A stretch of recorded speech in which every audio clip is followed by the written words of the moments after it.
Well, anyway, But also, the more guys get stuck on the outside, the more rubber gets up there. we're on. I don't really know which way I'm going. I don't know what's up or what's down.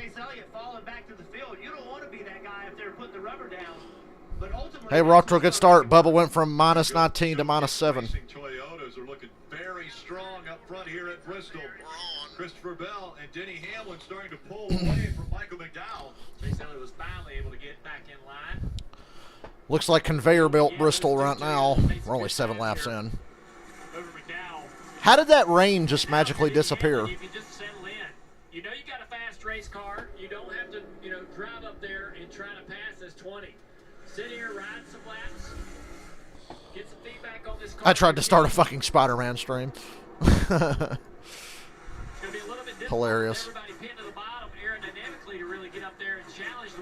Because I was convinced that rain coming in was going to put them out for a couple hours. Any kind of a tight issue, your car's going to feel tight, feel loose. You don't want to exaggerate that by overdriving it. Steve, I think one of the biggest things with this racetrack also is knowing how much it's going to change. What do you need to hear from your driver right now, early in the race?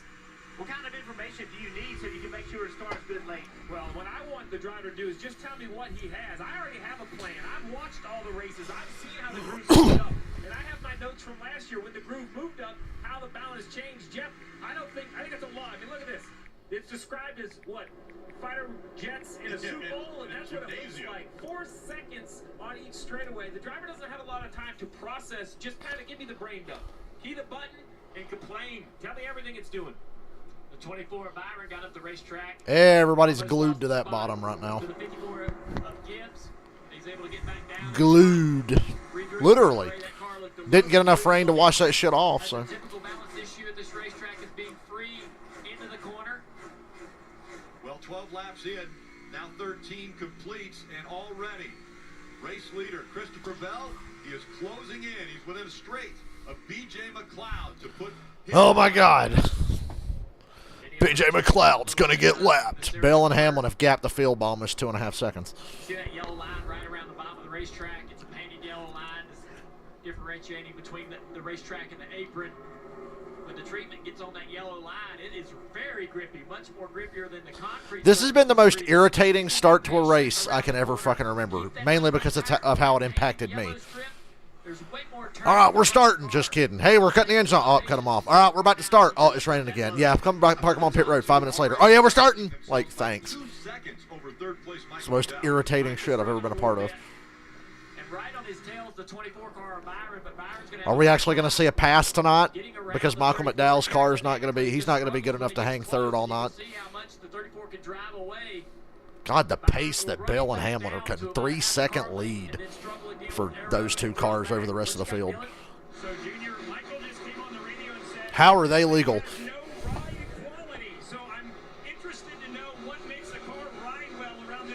No ride quality. Well, yeah, that's hard to change, right? You would think that's something you would have felt in practice, but ride quality is a big combination of the entire setup. But they've obviously made some changes because it wouldn't have helped much, but why didn't they bring the low downforce package here? It makes no sense that they didn't. My original theory was they wanted this race to look bad compared to the Bristol Dirt Race is what they wanted. But now the Bristol Dirt Race is gone officially. So I don't know what their game is.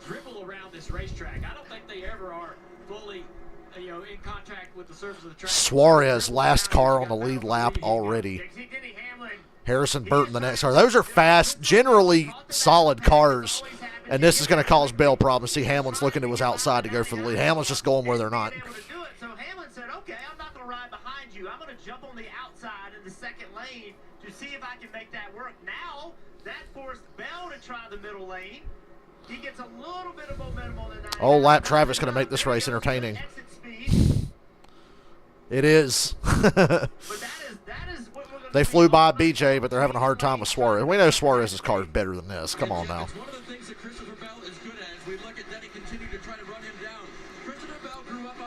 McDowell went from 3 seconds back to 2.4 back since Bell and Hamlin caught Suarez.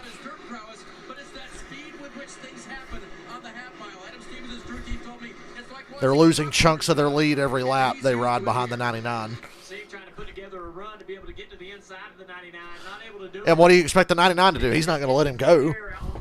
Denny's just moving up to get clean air. Whether it's fast or not doesn't really matter to Denny so much. Is to just be in clean air and keep the car turning.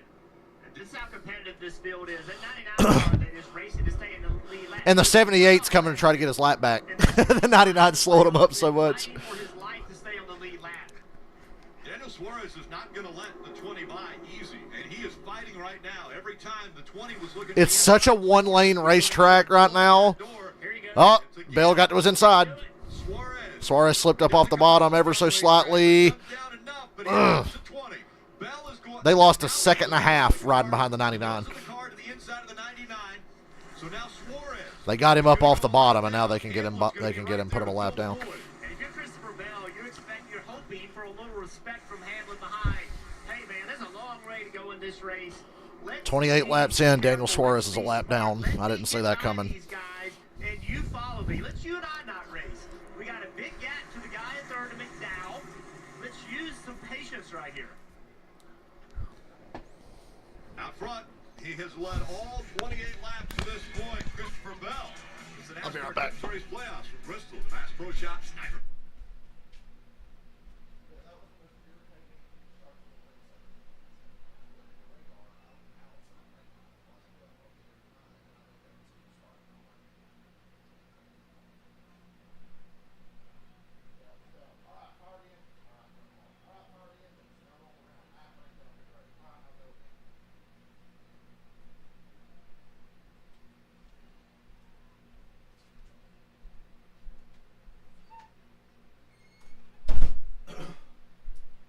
Ladies and gentlemen, we have a race. I didn't think we were gonna, to be honest, for at least an hour, hour and a half. That was my prediction. That's why I turned my damn stream off. Foolishly turned my stream off and had to start another.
Oh my God, it's a Texas Motor Speedway commercial. I'm curious to see if Texas is decent. You would think with the next gen car, Texas would stand a chance of being a good race.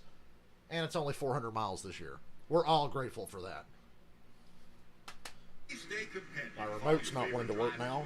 Do I need batteries? Some alternate camera angles if you'd like. Visit NASCAR.com/drive. You can download the NASCAR mobile app to watch all of the action. When they parked them on pit road a minute ago, how long were they parked? Like 3 minutes? We want to take a look at the Xfinity fastest lap, and that has been turned already by Old Dennis, the fastest car on the track. By the way, Brad Keselowski's my pick to win the race. Out there on the racetrack, that is a very quick half mile. Right now, Denny Hamlin running in that second spot, about 0.4 of a second behind race leader Christopher McDowell still hanging tough in third. He went from 3 seconds back to about 1.4 back. The lap traffic is the equalizer. Without the lap traffic, though, I think this will be a pretty bad race. I just don't see any ability to pass anyone whatsoever, and everybody's still glued to the bottom groove. It's really just old Bristol, but without the fun bump and run contact stuff, because you can't do that anymore. You can't get guys loose anymore with these cars like you could with the old ones. So really, if Bristol raced like this with the Gen 6 car or the COT, it would have been great. But with this car, it's kind of lame. Hamlin's looking to the outside. Man, there's just nothing on that top. Nobody is running more than half a line off the bottom.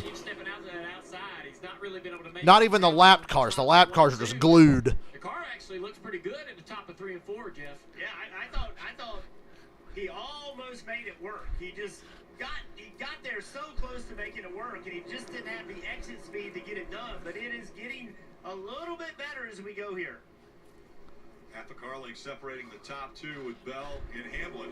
And you can slowly watch the patience run out from Bell to the cars in front of him. And then as you look at the cars in front of Bell, if you're stuck behind someone else, you were give and take at lap 20, 25, 30, but now you hear from your crew chief, your spotter, the leader's coming. Bell doesn't have to hear it. He sees a hook. Kyle Larson's 28. I know Larson's fast, and he's only made it up 8 spots in 45 laps.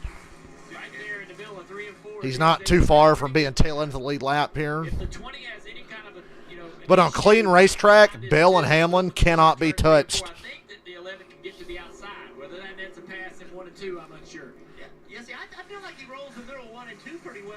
See, the exit of 4, like the middle of 3 and 4 is good. The exit of 4 is the problem, but I feel like a little bit of contact here. Little nudge to get Cindric up off the bottom there. Now Denny will go to the bottom as well to try to fill the hole here under the 2. Put Cindric a lap down. Michael McDowell, and staying up here in third, staying within a second of these guys. He's actually drove away from the cars behind him, been able to put a little distance there in that 3rd place. So Byron has 2 lapped cars between McDowell and Byron. Yeah, this has not been a great racetrack for McDowell here tonight. He's run more laps in the top 5 than in all the 23 races combined that he's run here. So a really good start for Michael. His best finish is 10th, Dylan.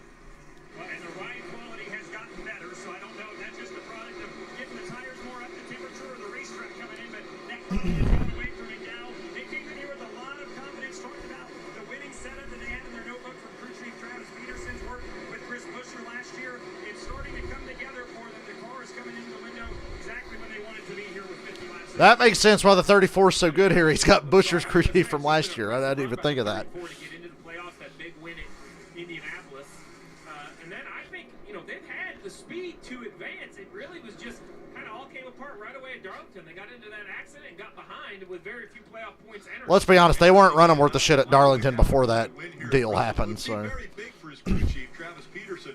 But Travis Peterson, earlier this week, they welcomed the baby boy into the family, and he said that was the greatest day of his life. So this one might be a close second. Good perspective. That's he has his priorities in order. That's good, and I agree this would be a close second. now Ryan Newman's last car on the lead lap. Still up front, it's Christopher Bell. Bell's doing a good job rooting these guys off the bottom. That's very old school Bristol.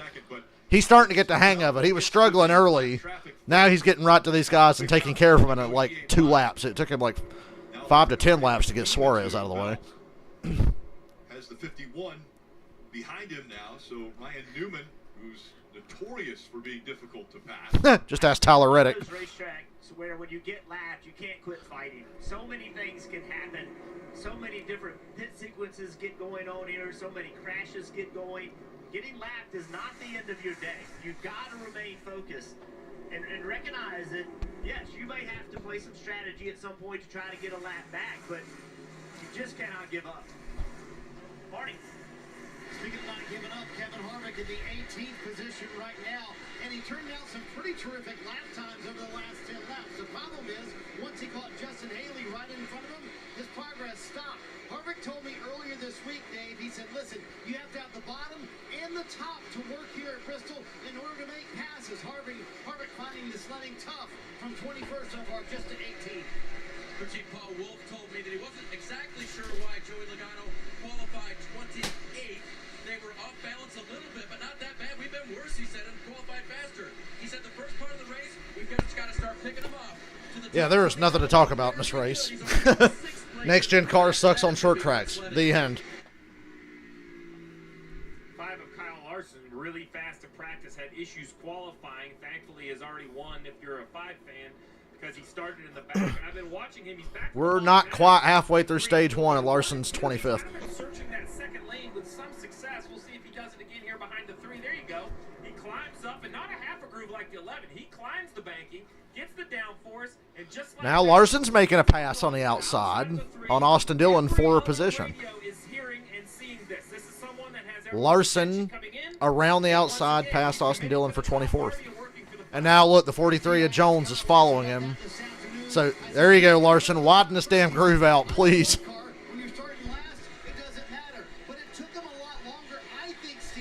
Austin Dillon got loose on the bottom off of 4 there. Yeah, he just got passed by 2 cars going around the top. Well, the problem is if the top is okay at 63, there perhaps will be no bottom at lap 400. I mean, that's the challenge of Bristol. We'll have to just wait and see. Larson running 24th. Couple non-playoff drivers inside the top 10. The rain is holding off. Bell, Hamlin, McDowell, Byron, and Gibbs. 3 laps. We don't know.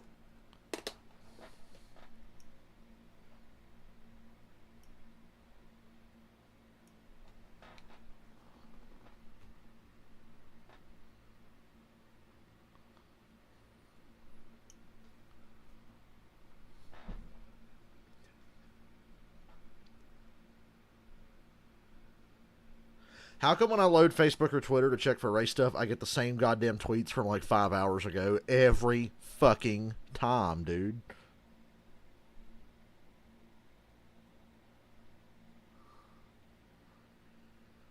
Like, I'm going to check for new stuff. No, you're getting the same fucking tweets from 5 hours ago. Every time I've loaded Twitter today, it's the same fucking shit. I can't get any new updates without having to, like, seek out specific accounts.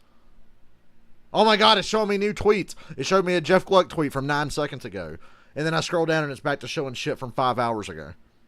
Literally.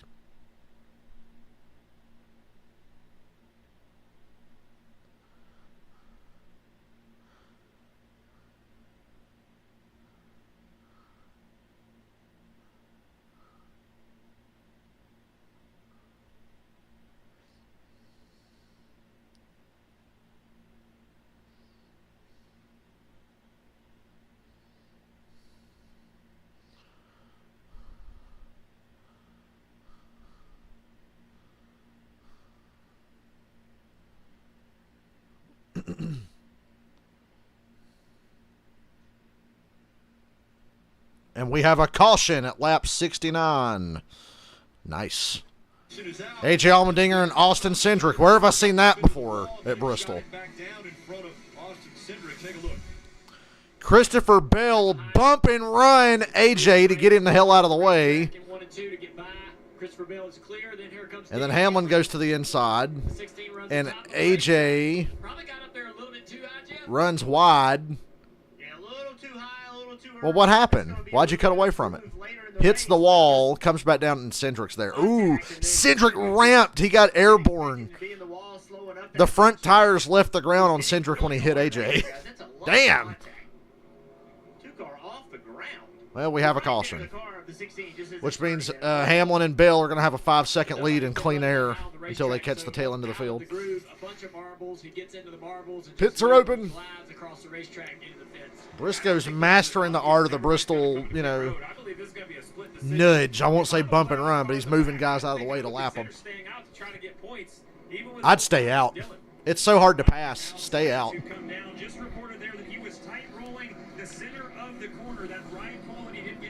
I wonder if anybody stayed out. The NBC did a terrible job yet again. I have no idea if anyone stayed out because I can't see.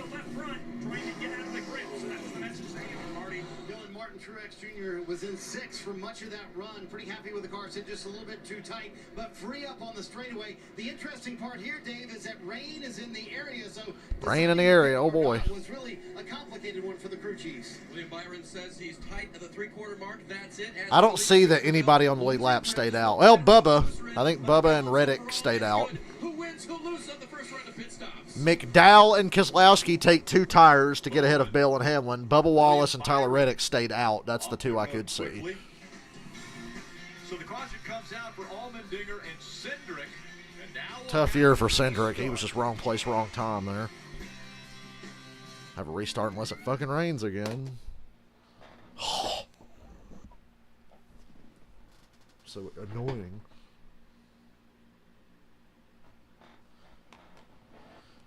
Matter of fact, let me charge my controller because I'm probably going to be up late tonight given the nap I just took a little while ago.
Ozzy.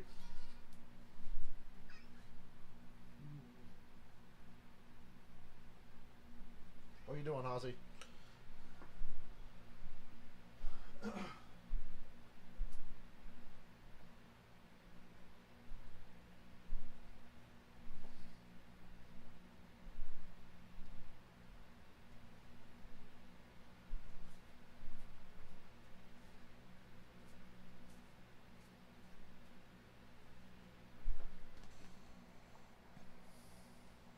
Yeah, Corey, Bubba, Reddick, Chastain, Logano stay out.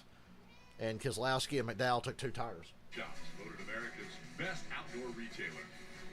I think that's a great move. You can't fucking pass here. Not with this car. Progressive Insurance. Save when you bundle auto, home, or motorcycle insurance. Visit progressive.com. And by There's like no tire fall off. You can't pass anyone until the guy in front of you gets held up in lap traffic. Pit road, and there are penalties. Penalties. So the 11. Oh, Denny. Speeding. Speeding basically at the around the corner right here. He's to the inside. Denny had one too of the fast on line. pit road. I think he just make the radius too tight. I mean, you see his left side's underneath the white line. Well, the white line is kind of where NASCAR measures it. So you really need to. He was going to have a shot at a stage win. The math work out on speeding. Too fast for the 11. The 5 also. We heard running over equipment. He has a Kyle Larson running over equipment, so to the back he goes where he started. Pit road, so he had a penalty, and we have split decisions at the front of the field. We have a bunch of cars that have stayed out, 6 of them to be exact, 4 of which are playoff cars, and then McDowell and Keselowski on 2 tires. So we have a whole mixed bag right here with 50 to go in this stage. 50 to go in stage 1. And again, the caution came out for Allmendinger getting into the wall. Cindric got caught up in it. They're doing a lot of work on the 2. These crew chiefs said, wow, you can't pass shit. Stay out. 23 of Bubba Wallace will be on the inside. And that's 7 of Corey LaJoie on the outside. Big move by Logano right here, that 22 to stay out. He was not making much ground up. Let's see if this works out for him. Can't believe Truex didn't stay out.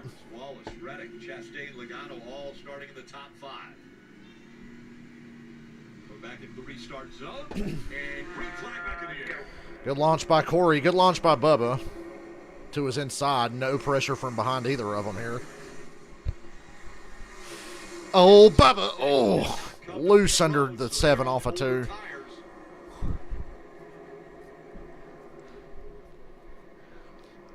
There's some bad handling cars at the front of the field. You see Joey's car just now? Making up ground on the outside.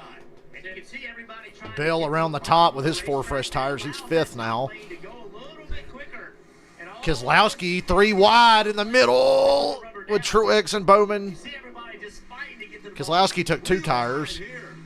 On the outside is Bowman. On the inside, Mark Truex Jr.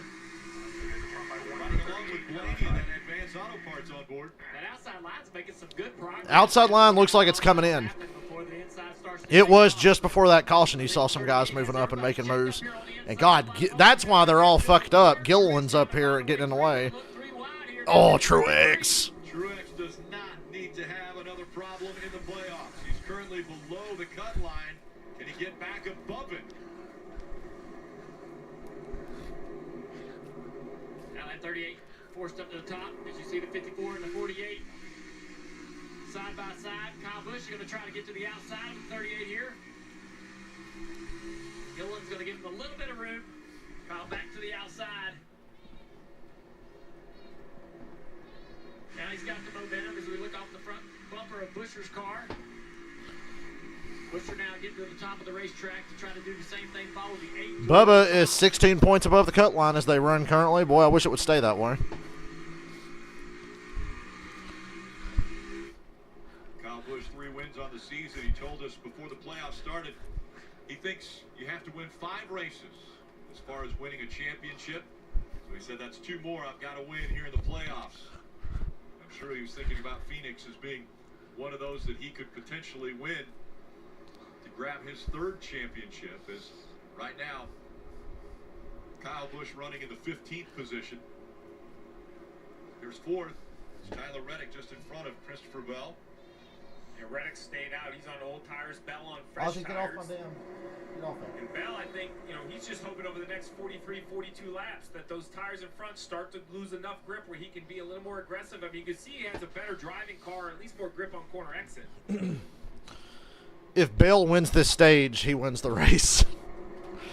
It is so hard to pass here, and he's just knifing through these guys. Even with the tire advantage, it feels impossible to pass. Trying to hold off Denny Hamlin, who's outside of him. Penalties for the 14, the 5, and the 11 the last time they were on pit road. And if you're the crew chief, or you're Chris Gabehart for Denny Hamlin, you came in with a big bucket of points. This should be a pretty easy day. Just not make Ryan Newman. Be patient, at least as patient as you can be. In front of Hamlin and Don't Larson force a here. mistake. If you get caught up, you get caught up. But don't make it your own mistake. Coming up on 40 laps to go in stage 1, Dylan. Steve, that's exactly the message that Chris Gabehart relayed to me earlier. The last 2 years, they feel like they've had the best car here, but haven't won for a variety of reasons. So he said that the car and how good it is, it's really a small part of success here. It's mostly about how you overcome adversity. This is earlier than they wanted to have to overcome it, but they're going to try to make up all the gap that they've lost, Marty. Dylan, meanwhile, Kevin Harvick is struggling. They went right. Man, Harvick's 23rd. 2 tires didn't agree with that car. Took a tight car, made it tighter. Nothing worse than a tight car at Bristol. Tight cars suck anywhere, but at Bristol, it's like another level of hell. Yeah, they obviously didn't make enough adjustment to compensate for 2 tires because other drivers, it's working very well for them. 34th, Michael McDowell is staying up inside the top 6 or 7 with only right side tires. Some of this just depends on the balance of your car. Harvick's car obviously has no fucking balance. Of this 4 car when he was on He's going to be a lap down by the end of this stage. There with Hamlin in the middle of the back straightaway, but now Harvick's moved to the top. This may be the only way really he can save the race. Is to get up the race. More cars need to run the top. A little bit better. Rubber it in. See that top groove. Actually, Oh, Harvick. Did he hit the wall? It's really tight off turn 2. He's got some serious handling issues with that car. Again, those drivers that stayed out, didn't change tires, they're still holding pretty tough up front. Yeah, this car just looks miserable to drive. Looks like the opposite of Junior's car from last night, right, Junior? Not because he can't overcome it, but now he's fallen so far back, currently 27th. The opportunity for stage points has evaporated for the 4 car. What makes that worse is at the front of the pack, Wallace, Bell, Chastain, McDowell, Byron, Logano, who started all the way in the back, currently running 9th. So a lot of playoff cars are going to try to capitalize here in 30 laps.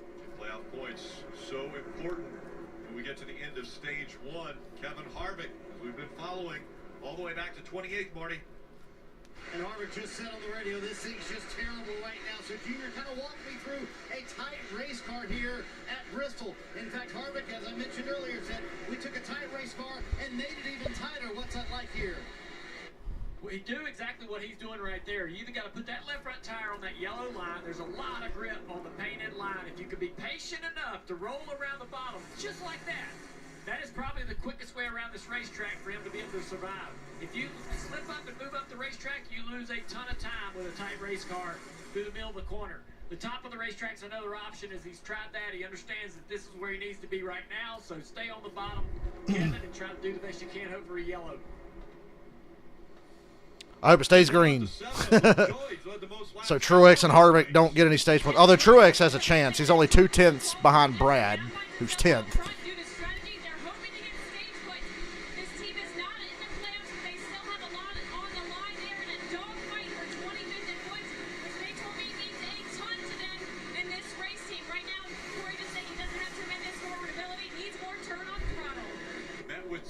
Patients, cancer patients at a children's hospital earlier this week. NEGU, never ever give up. NEGU? Can you pronounce that word, Rick Allen? I dare you.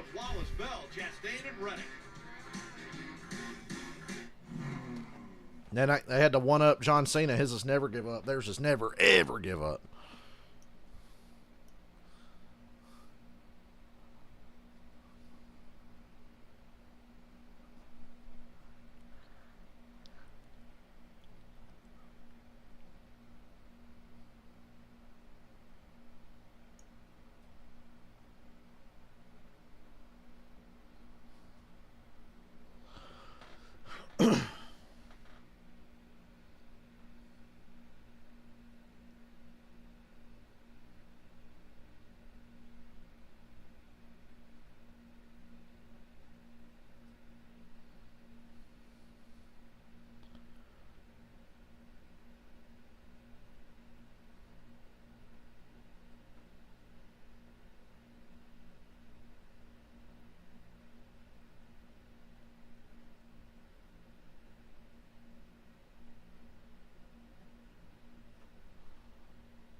And we have a caution. Damn, second time a caution's come out during commercial. What happened? Rain. Well, caution for rain. Oh, poo. Second caution has come out, and this time it's for some precipitation that has come down, bringing us to a cautious pace. There you see the radar. Again, another little cell breaking up as it comes right over Bristol Motor Speedway, but enough that NASCAR wanted to throw the caution. Corey LaJoie was about to be passed by Christopher Bell, but the caution came out right when he got to his back bumper, actually right to the inside door. So now, LaJoie's still out front and still leading laps. He's led 36 laps already. Career high number of laps because you can't pass at Bristol with this car. 72, so 36 already up front here at Bristol. That's why, dickheads. Drivers there, Kevin Harvick, as we was watching before we went to break there. This car struggling with a tight handling condition, fading back. Harvick, pit now and then stay out at the end of the stage. The wall and other competitors as well. They finally might have an opportunity to come down pit road, make some adjustments. And I would say Joey Logano, Steve, he was running 22nd when that first caution came out. They stayed out to get track position. When they all got done running, he was still running ninth. So right now, that was a positive move for them. And everything I've seen so far, you better sharpen your pencils and start calling this thing like a repave. Because coming to pit road and thinking you're going to turn some magic screw and make your car better and drive through the field, that's gone. You had better get your car up front, fight for track position. Now that determines, how many points you can and can't score. That's what's so tough for the playoff guys who need points. They have to kind of commit here to the end of the stage, at least the ones running inside the top 10. Simplest terms, when you made that comment about a repave, you're saying these tires are not falling off enough that tires are that important? Well, they fall off some over a long run, but then once they cooled right there, they fire off not as good as new, but good enough that if you don't make a mistake, I mean, we see Christopher Bell has driven up to second, but the old tires are still first, third, fourth. Old tires can work, but Bell's car is unreal, and Denny Hamlin's made it real easy for Bell to dominate this race. Kind of helping and saving Harvick. Two tires, I don't think it was an awful call. It was two tires on a car that wasn't handling, right? The combination is kind of what hurt Kevin Harvick because two tires is working okay for McDowell, who still sits sixth. Pit road's open. We'll see what a few of these guys do. McDowell pits, Gibbs pits, Truex stays out. He doesn't think he can score enough stage points. Blaney, Bowman, Busher, a lot of cars pit. And they'll probably stay out at the end of the stage. Yeah, if I'm not in the top 10 or don't give a shit about points, I'd pit right now. We're way better on this run. So good news from the 54. Marty. Back on the front side of pit road, Dylan Kevin Harvick making a pit stop. He said the car was just too tight, as we mentioned a few times. Rodney Childers came on the radio and said, here's the adjustments I should have done. So Harvick getting a chance to make the car better, Dave. Alex Bowman lost 3 positions on that run since the last restart. His 48 car also to the tight side, so the crew will go to that. He took 2 right side tires last time. This time he'll take 4 Goodyear tires. A little surprised to see the 4 car take 4 tires. I know he didn't like 2 rights, but it might have been a chance to just take 2 lefts to kind of get yourself some track position. But we heard Ronnie wanted to make adjustments. Some of those adjustments might be right side air pressure. The only way to change the air pressure is to change the tires, so I've been kind of in that box before. It'll be 14 laps to go when they come by the start-finish line now. And again, the reason for this caution is precipitation that has been in the area. It's LaJoie out in front, Bell, Wallace, Chastain, and Blaney running in the top 5. And it's short track racing from Bristol, bumping and banging. Hoorah. From the bottom, from the middle, and the top. That Cindric AJ wreck was like a few more inches away from being on like every crash compilation made by the same 3 NASCAR YouTubers for the rest of time.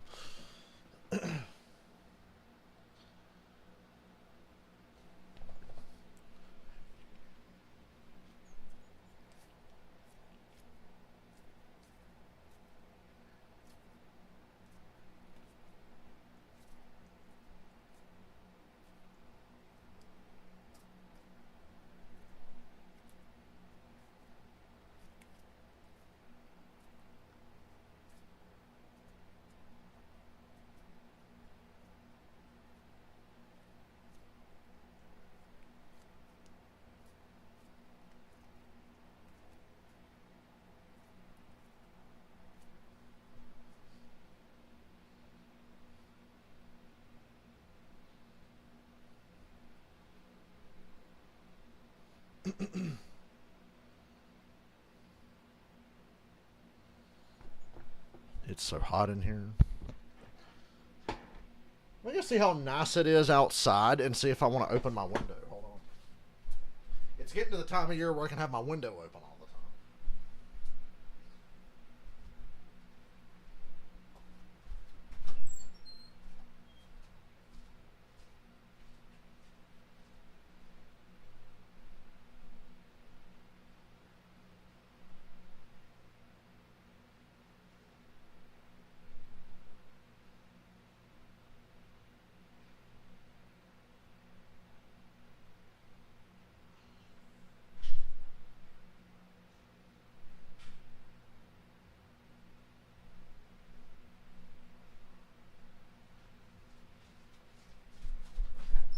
Goddamn NBC. Thanks for the heads up. Anyway, we're back to green with 11 to go now. Why does Corey LaJoy care about winning a stage? His car's so loose he ain't gonna hold off Bill. Let's see if Bell can get by that 7. 10 to go. Reddick to the inside. Last week's winner, Tyler Reddick. If you're Jay Balvin, you are cheering hard right now for the 40. Damn, 3 wide back here. Briscoe, Haley, Larson. Woo! Third lane has been working for Ty Gibbs. I think Kyle Larson's seen it because that's the car in front of him.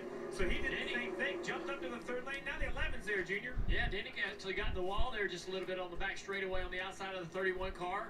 Yeah, I'm not sure Haley knew he was there. Things got tight. Battle for the lead. That top groove is coming in, guys. Right around the 100, 110 lap mark. Oh, Joey Logano had himself a moment. Corey LaJoy still holding tough out in front, but Bell a half a car length behind. You mentioned the sponsor on the 7. It was a big day for Spire as well. They announced they're going to have a driver join the stable for a third car, it sounds like. Oh, yeah, Zane Smith is going to drive for Spire next year. Spire is going to be a Trackhouse satellite team. Oh, my God. Logano and Haley and Bowman and Busher. There was almost a wreck there. 5 to go. Bell has the lead. On the line as well. So Bell trying to accumulate all the points he can here in stage 1. And 22 Logano, he is Logano is, he's gone, Joey. I think Joey's got a problem. Like, I swear, he looked slow. Yeah, that contact made with 31 of Justin Haley. We're also seeing Bush slow as Truex is up to 9th. Of Elliott gets into the back of Kyle Busch. Now Logano trying to stay to the outside of that 42 of Carson Hocevar. Eric Jones in the 43 moving up under 3 laps to go in stage. You know, it's tough to pass, but the racing's not totally bad here now that the grooves are widening out. Man, Joey's so slow. Joey can't get off the corner, and it's stacking up about 20 cars behind him. He can't get off the corner. Under 2 laps to go. Bell starting to pull away from the joy for the stage win as he comes by. 1 to go here. Time around for Bell and stage 1. Harvick, you see him running up higher. Bell's going to work his way around 3. Christopher Bell wins stage number 1. But Wallace 3rd. Eat shit. LaJoy, second in stage 1. Bubba Wallace, William Byron, Tyler Chastain, Keselowski, Larson, Truex 9th, Gibbs 10th. I really wish Truex didn't get any points. He got 2. Huge for that team getting stage points as they were. Do I hate Biden? No, but I don't like him. Rounding out the top 10. I'm not a Joe Biden fan, but he beats the alternative. World's Kind of a fastest random half question, mile, though. And we are definitely seeing bumping and banging all around the track. I voted for him, but I'm not a big fan, if that's what you're wondering.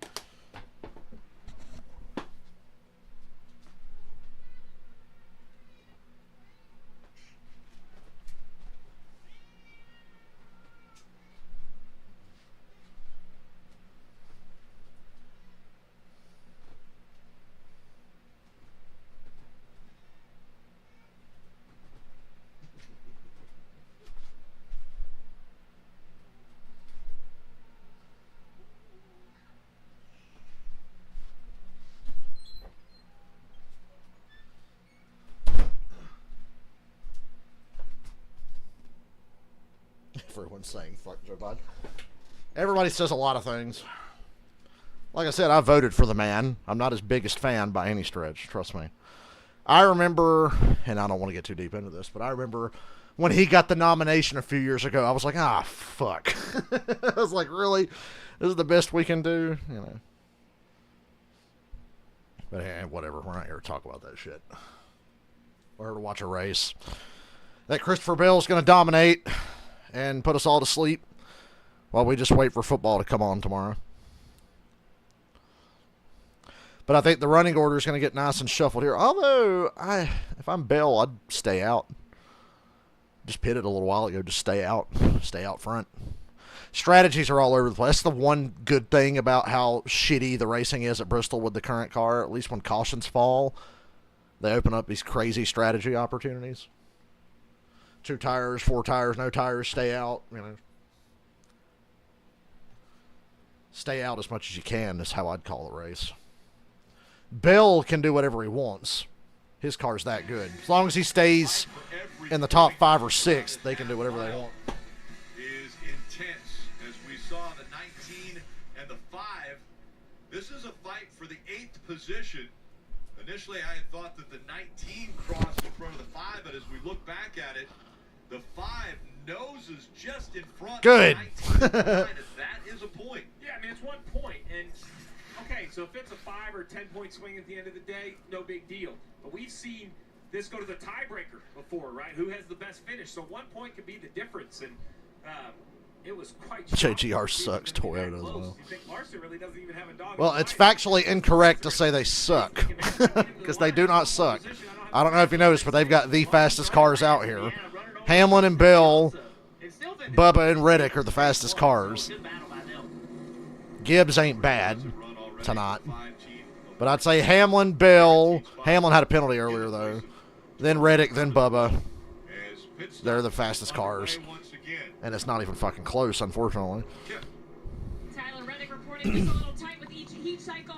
Also a little brake check. No changes for him. Corey LaJoy in the middle right there. Needs more turn on throttle. Kyle Busch not happy with that race car. 2 loose in, 6 tight in the center. 4 loose off, he said. Big air adjustment and wedge. Marty. Given a night when they just needed points, nice call by Phil Surgeon to leave Ross Chastain out for that entire stage 1. They wound up getting 5 stage points for the 1 car. Said he's way too tight on the bottom of the racetrack, and everywhere else way too loose. Martin Truex Jr. also taking advantage of this. He too got a few stage points right there. So the car's way too tight, Dave. 8 stage points earned for Bubba Wallace in the 23. He says I need to be able to turn to get down to the bottom. I'm willing to sacrifice a little entry. They will free the 23 up. Race off pit road, Corey, Bubba, Chastain. Like I said, a lot of cars stayed out here. That makes sense to me. This is going to be a tough stage 2 for these guys. I had to pit just now. It really is. They're going to be behind a lot of cars. There's a lot of cars on the lead lap because of the early cautions here.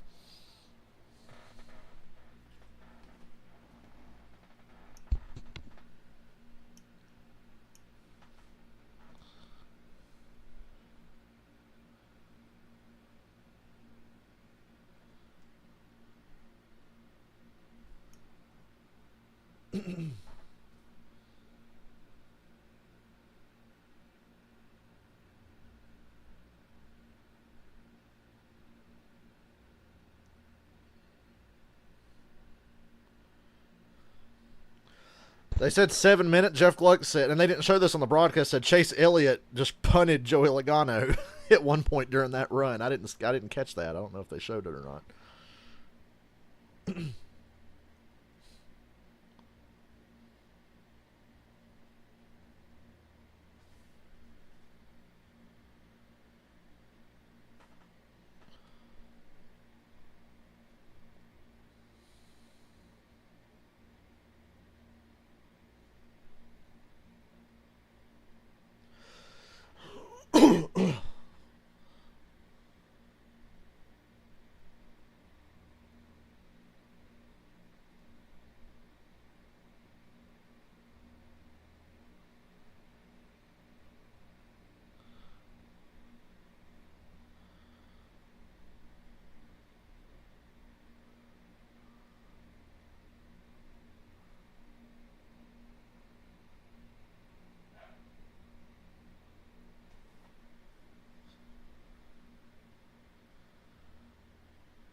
to be in.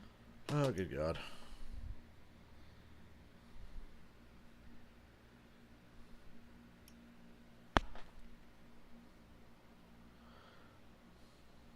It's great that everyone stopped booing Kyle Busch. I think it's stupid that people stopped booing Kyle Busch just because he switched cars. Like, such a lame-ass reason to hate on people. Like, you know, early in Kyle Busch's Cup career, I liked him. And then I kind of didn't like him from like 2008 to about 2017. And then after that, I unironically became a bit of a Kyle Busch fan. You know, I had reasons for not liking him that had nothing to do with the car he drove. You know, I think it's silly that people are, he drives a Chevy now, I like him. It's like, okay. It's like, I've liked Kyle Busch for about 5 years now myself. Now you have a big reset, right? Because the cars that stayed out because they needed those stage points, at some point you have to come and pick So, Bill, Byron, Larson, Gibbs, Chase Elliott, Chris Buescher, McDowell, Bowman, Priest, Blaney, Hamlin got a lot more cars stayed out than the cars that pitted. So this is going to be tough. And now, you know, we talk about how well Larson did in that stage to be able to move into the top 10. Now he's going out. Bell had his cake and ate it too, man. They pitted earlier. They ended up getting the lead back, and they pitted so late in that stage that here they're just like, screw it, stay out. Clean air. I know this would be a stretch, Steve, but if they do go all the way based on fuel, they should be fine still, right? Because the 20 and the 24 both came on lap 71. Oh, yeah. They can all make it all the way to the end of stage 2 on fuel, for sure. So here are the stage points. The 10 of Bell grabbing 10 playoff points, or 10 points, stage points, as well as that one playoff. I think they waved off the restart here. I saw more raindrops. I swear I saw some rain. Yeah, there's some rain coming down. Not a lot, but enough to make them wave off the start. Great to grab some points there for those playoff drivers hoping to advance after tonight's race. We saw the lights come back on the pace car. That was because of precipitation in the area. And Bubba Wallace has got to feel pretty good, Dave, about. They got to feel good about the points, but not their track position. Yeah, he's got that flip-flop going on. Here's what crew chief Woody Barker told me. A lot of points right now. You're 12. You know what's going to happen right here? Of course, we're going to cycle back to the back, but obviously we proved what we could do right there. So you just keep making time. Michael Jordan's on the pit box. I I like when he's actually at the track. Restart all the way back to 24th. Woody Barker there hearing from the big boss, MJ. Michael Jordan there on the pit box. I've had a lot of people tap me on the shoulder and ask me questions during a race on top of the pit box, but I think that will never get my attention.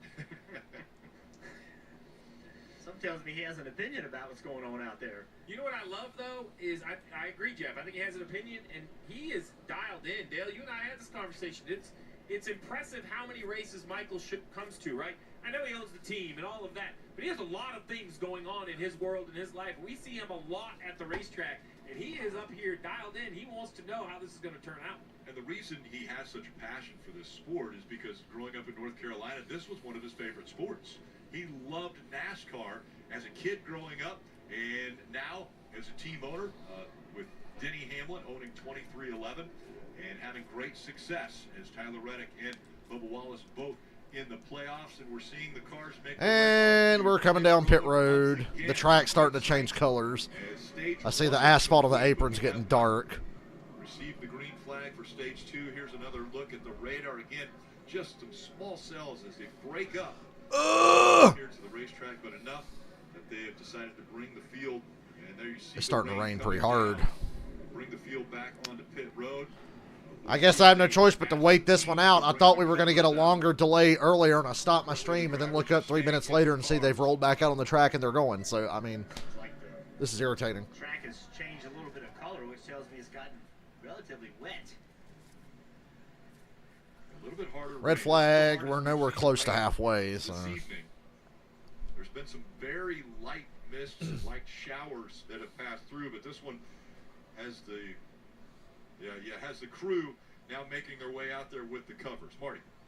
Yeah, good news and bad news with this rain, Rick. As you mentioned, the heaviest drops, you can see it from our camera there at the end. It's raining pretty good. Drops all night long, but also probably the smallest cell that has been over the Bristol Motor Speedway here with 138 laps completed. You know, one interesting thing here, Steve, as we have some time, is that I was talking to Matt McCall a moment ago, and he told Brad, if Bubba wins, ain't nobody throwing shit at him. The people that hate on Bubba like to talk a lot of shit, but they have no balls. They wouldn't do shit. Bubba's won 2 races and didn't get shit thrown at him either time. So. Who ran that entire stage, the inside of the right front. That's what seems to be wearing the most. We've also heard reports of a couple of teams courting some right front tires as well. But Matt McCall did say to me a moment ago, he said, hey, it was much better. These tire problems are definitely a carryover from last year's race. If you remember, a lot of front runners had tire problems. I was there last year. So. It might trend a little bit worse as the cars yeah. move up, and then it'll swing. I hope this does. They said it's a pretty small cell, like it's heavy rain, but it'll be over quick. I hope it doesn't kill that top groove. They got trucks riding around to try to keep heat, specifically in the outer groove. I didn't see any truck out there right now running on the bottom. They're trying to keep the heat in the outer groove. I mean, Goodyear's regular tires wear out in 100 laps. The rain tires are much softer. They're just not really built for these speeds. And this much Looks like it might have already slacked up with the rain. They just got to dry it off once. This track dries quick. Well, I said it slacked up. It's still pretty steady, but...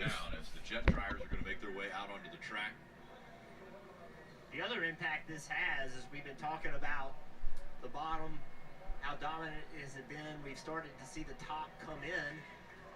And now with the rain and changing the racetrack again, I wonder if that delays the top coming in again. So it'll be interesting to see what kind of impact this has. And truth is, nobody really knows. I mean, this is a new tire on the right side this weekend. Well, I count all year long we kept hearing, oh, these are new tires. These are new tires. Well, the new tires haven't made a difference at any of the tracks they've run new tires on. There's like minimal difference from the Bristol tire from last year to this one and the Martinsville / Phoenix / Loudon tire to this year. There's like no difference. Goodyear's a bunch of pussies.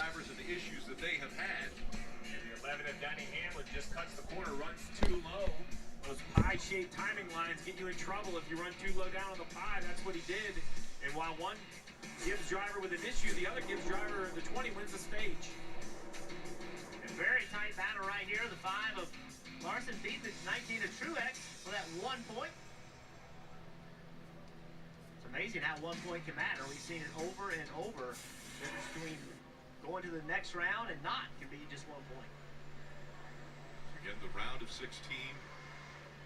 Winding down with this race here. Nobody's getting out of their cars. They've got the car covers out, but everybody's still in the car from what I can tell. If you got to go pee, now's a good time. I'd be getting out of the car to go piss. Right now, as the leader, could make that an easy advancement. But be honest, if you were in the car, would you just piss yourself in your fire suit? I probably would. You just got to be, because number one, you've got to stay hydrated. So you're going to have to piss at some point before and during a race. Just go. Just piss yourself. Hopefully you're wearing a black fire suit and it'll hide it. Let's try that one more time. He might not have his antenna on if they put the car cover on. Hey, Ryan, it's upstairs in the NBC booth. You got a copy? I hear a lot of static on that Blaney radio. Might want to talk to somebody else. A lot of static there we're hearing. Yeah, I think what it is. Nobody's breaking out the umbrellas here. Probably definitely hurts. Might have even taken the antenna off. That's why he's broken up a little bit. Said he heard you. I'm sure it was not. He didn't want to talk to you. Wanted to. I think I have to talk with him. I took it a little personal, but it's okay. So Blaney, as he runs, currently 10th on the running order. Hamlin behind him. And pretty amazing recovery for Denny Hamlin after the speeding penalty. Back up to 11. Harvick scored 18th as far as running position for playoff drivers. Back outside of the top 20 is Chastain, Wallace, Keselowski, Reddick, Busch, Horntrix Jr., and Logano. Suarez had gotten out of his car. NASCAR asked the drivers to stay in the cars. Suarez got out and they said, hey, get back in. We don't want to be waiting on drivers to get going again. see just very light rain right now in front of the headlights of that pace car.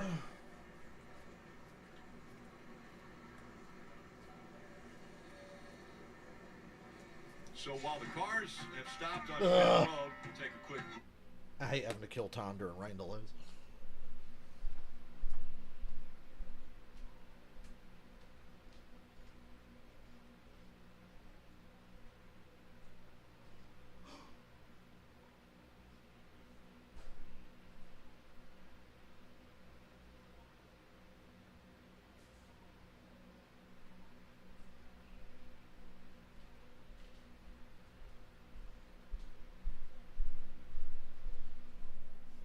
I'm going to eat a banana. You know, I came up with a new way to commit suicide. If you have too much potassium, it can stop your heart. So I'm just going to eat 1,000,000 bananas, and hopefully the potassium will stop my heart.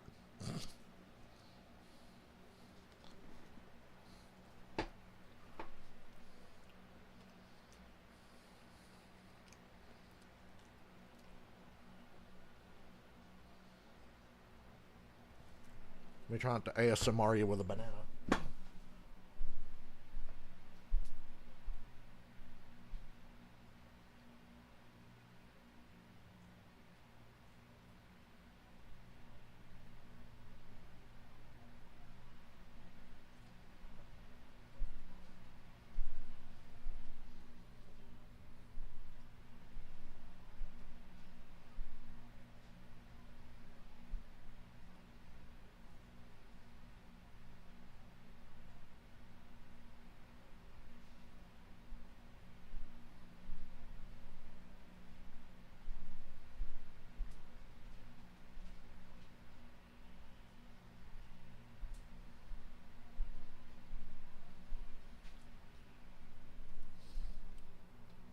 Will it be painless? I figure suicide by banana is one of the most painless ways you can go out. That'd have to be a lot of bananas, huh?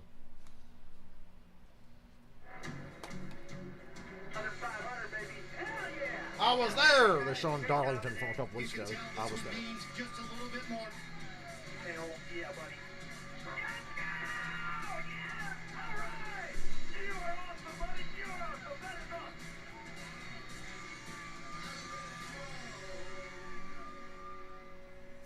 Two races in, and it's been Larson winning at Darlington and Reddick winning at Kansas. And so those two will advance into the round of 12 with those wins. And we look at the points. Hey, good news. The car covers are coming off. All the drivers stayed in their cars, so obviously we're getting ready to roll again here.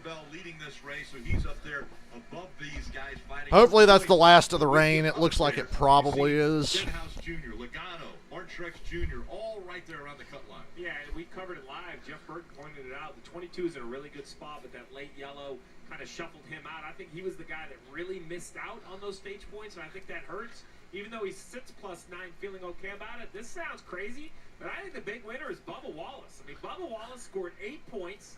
He came in at -19, but he's currently sitting 25th. So that live as you run at -11, he has a lot of points available. The success of the 23 car in the first stage has made this a way more complicated conversation, because I think we all thought if Stenhouse and Bubba didn't score points, we could maybe rule them out as getting through on points. Anything but. Bubba Wallace with MJ in attendance doing everything he needs, third in the stage. And again, I mentioned earlier, Byron and Hamlin, they could lock themselves in to that round of 12 based on points at the end of stage 2. Let's check in with DJ, KP, and Burton, who are taking over. Well, we've seen a great race so far. It's been kind of wild. Been locked on the bottom. The top is starting to come in. What have you guys been seeing? Yeah, the top was coming in. I don't know, and you guys said it earlier. How's this rain going to Fuck does Kyle Petty have to do with we this? have to wait another 50 or 60 laps to see it come back in. But it has just been, it's interesting to see how some of the contenders, Joey Logano, Kevin Harvick, how they're struggling tonight. I didn't expect to see this struggle this early in the race. Yeah, and I think right now is kind of the best time that we're going to see, because once that top does come in, then it's probably going to be a lot around there, and you're really going to have to work hard to make a pass on the bottom side. But right now, you can do either, so that's exactly what you're looking for if we want to talk about that. But Bubba Wallace did a great job. I think they had the perfect strategies. They had a good race car. He did a nice job. There was some crazy racing going on. We can't show every car. Now, for all the cars that are mired in mid-pack like Bubba, because of their strategy, have to hope for a caution halfway or three-quarters of the way through this stage. He's not the only one in that position, but So a long way to go. We've been to Bristol a lot. We know a lot is going to happen between now and the checkered flag. Who you got your eyes on? Who do you think's got the best car and who can win this race? Look, Christopher Bell, and I think Christopher Bell needs a win here. After 2 weeks of sitting on the pole and not having a lot to show for it, we know what he did in the playoffs last year.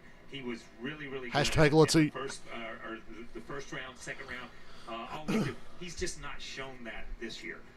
This is a momentum builder for him. I think if he wins here tonight, can run up front like this, then this is going to be a big night for Christopher Bell. Well, Christopher Bell and his team, they've been fast all year long, but execution has been their problem. Christopher Bell's given away a lot of races this year. They just showed Chicago. Now they're showing Loudon. Now they're showing Michigan. Took it away from Ty Gibbs. He said this week they haven't had good pit stops, but he's got to do a better job. And they're showing how he screwed up at they screwed up at Darlington. They just haven't executed, but they have to now in the playoffs, DJ. Yeah, you have to continue that. They put themselves in a position here once again to transfer into the round of 12. But there's a long way to go in this race that they can continue to do that. The one thing that you can say about Christopher Bell is that he gives everything he has pretty much every single lap of every race. And so you can't fault him for always trying his very best and hardest. Yeah, and I want to elaborate on that 1 minute. I think there's been a couple of races this year that he needed to back that very best up a little bit and just take what the racetrack gave it. Just run 8. If it give you an 8, take that 8. If it give you a 5th, take that 5th. That's what he needs to do tonight also. I think he can win the race, but I think if they get in a situation where they have to capitalize and maximize. The 5 best pit crews this year are the 24, the 11, the 20, the 5, and the 1. The drivers are still in their cars. NASCAR working hard to get the track dry so we can go back racing. A lot of fun coming.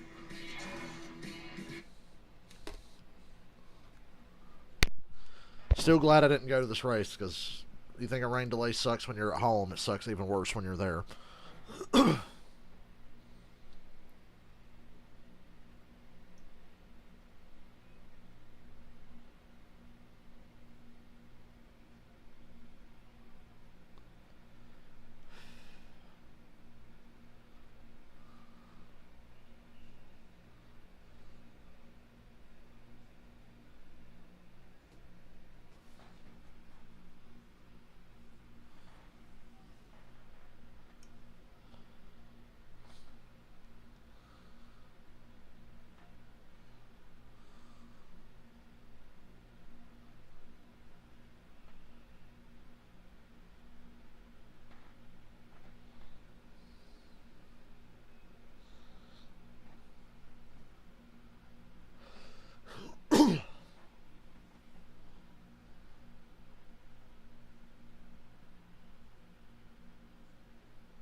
Hey, we're firing the engines. From Bristol continues. The Bass Pro Shop. Fire it up. Fire it up.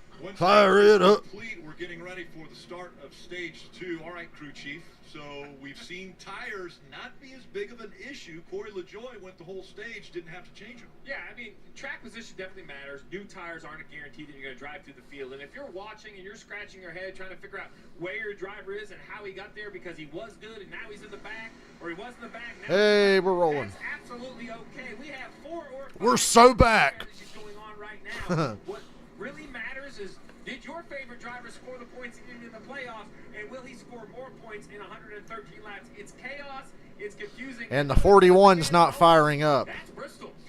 What you're seeing, what you're feeling, that's what That in real time is what it's like to drive a Stewart-Haas racing car that's not the 4. Ryan Preece at 41, not rolling. And NASCAR So basically, NASCAR. Oh, brought it push down, off. They stop them, so the tow truck will go down and kind of push him off. And as long as the car fires, they'll let him go back to where he rightfully belongs. The issue is if it doesn't fire, you can be scored a lap down and have to go to your pit stall. We'll just see if it's something as simple as the There it goes. Right off. That's a tense moment, by the way. He fired Those up. few seconds where it won't fire, you're like, what is going on? The world's coming to an end.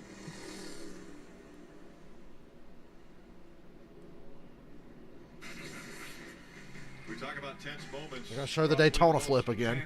For Ryan Preece and so many fans watching on. Ryan Preece barrel rolling 10 Exposed cockpit and all. through the Ryan Preece Daytona, barrel rolling.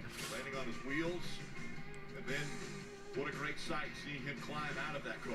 Yeah, I had a conversation with him in Kansas about that whole wreck. It was just in person, him taking you through it all. And then, you know, I knew it, but he reminded me that Talladega, he had that huge impact with Kyle Larson. So when you look at Speedway racing, it's one thing to have bad luck and get caught up in wrecks for points or bad finishing positions, but it's double bad luck when your wrecks are two of the hardest wrecks we have seen, most spectacular wrecks of this year. Yeah, Preece with an opportunity this year to run full time in the Cup Series. It's been difficult. You know, they just have not had a very good year from a competition standpoint. There's been a lot of teams. They're not the only one that struggled, and then to have those two big races, Dylan, where he had those wrecks, that had to be setting back a little bit as well. Restarting next to him will be Michael McDowell, 15-year veteran of the sport, but there's always coaching and things to learn. On the radio, Travis Peterson and his spotter, Clayton Hughes, just been telling him, back up your entry a little bit and don't charge in so hard. It's going to help us get through the corner and off the corner a little bit better, Kim. Well, Well, we're coming to the green. Busch will restart in the 29th position. Still does not like that car. Loosen. I didn't know what to expect from Junior because the last two times he ran Xfinity, he was 10th to 15th at best. A couple times before that, though, Homestead in 2020, Richmond the year before. Richmond, he almost won. Homestead, he finished third. Darlington, he had a top 5. And then the last couple times, he's been kind of not that great. But, yeah, yesterday, he was kicking ass. Cup Series champion as we're getting ready to start. I think he should run Bristol every year. There we go. Bell with the big launch. Larson did not go at all. Chase Elliott cut his teammate Larson a break right there on the inside line. Looked 3 wide for Build the heat back up in this racetrack, and hopefully the groove will stay widened out. Good God, what's the 42 doing? Hocevar. I wonder what the hell he was doing. Look at Gibbs around the outside of Byron for second. All those Toyotas are really fast. Great momentum. Look at that top side. Gonna make a pass for second place on the top of the racetrack. We mentioned it earlier, the second that the spotters see that information goes out to every team. Gibbs just made the pass on the high side, and now the 24 trying to fight for the position with the 34 of McDowell. Byron's gonna find out about that high side, whether he likes it or not here. Trying to keep this position from the 34 McDowell. Not able to do it down here in 3 and 4. He fights back on the corner. Down the back straightaway. Every lap you're learning a little bit about how to do that, run that high side better and better. Oh my God, it's making it look like the racing here doesn't suck now, even though we all know it does. I feel like that top is getting better, but still the bottom is a little bit more favored on the restart. You can see immediately William Byron gets around McDowell. Bell, Gibbs, Byron, McDowell, and Larson all in the top 5. The top's going to be really favorable back in the pack. You know, if everybody's on the bottom in dirty air, slowing down, struggling on the bottom. Them Stenhouse is only 4 points out right now as they run. That's what Buscher's doing right here on this 48. Just jumped to the outside. 48 struggling off of the car behind in front of him. He's able to get around. Now, We need Truex, Harvick, and Logano to have major problems under green. That'd make my whole day. Fly out to the high side of the racetrack. Trying to create momentum on the top side there. Riding along with Buscher, and we have the progressive telemetry to look at as he works his way around the half mile. Yeah, half mile with a ton of brake banking. This is a physical racetrack. It's trying to shove you out of the seat, trying to just shove you to the right side of the car. Constant G-forces. You never get a break. Look at the little bitty straightaway right here. Then immediately back in the corner. G-force exposure, heat, constant stress. This is a hard 500 laps. So he's always turning the wheel left slightly. Big run out of Ross Chastain in the one as he got right to the back bumper. Martin Truex Jr. had to check up. Truex, Chastain, Logano are 30th. Truex, Chastain, and Logano. That is 30th, 31st, and 33rd. And Ron Newman's like, I'm here too. Christopher Bell is going to be on the scene soon, and they know they've got to get away from him. But all of the traffic, it's hard to go anywhere. When you get stuck in the back here, it is tough sledding. Looking off the front of Logano's car there as he was able to clear Newman, and there is how close. Bell and Gibbs have pulled away by 2 seconds over William Byron. About a half a second a lap faster. Clean air, nothing to deal with except driving your car.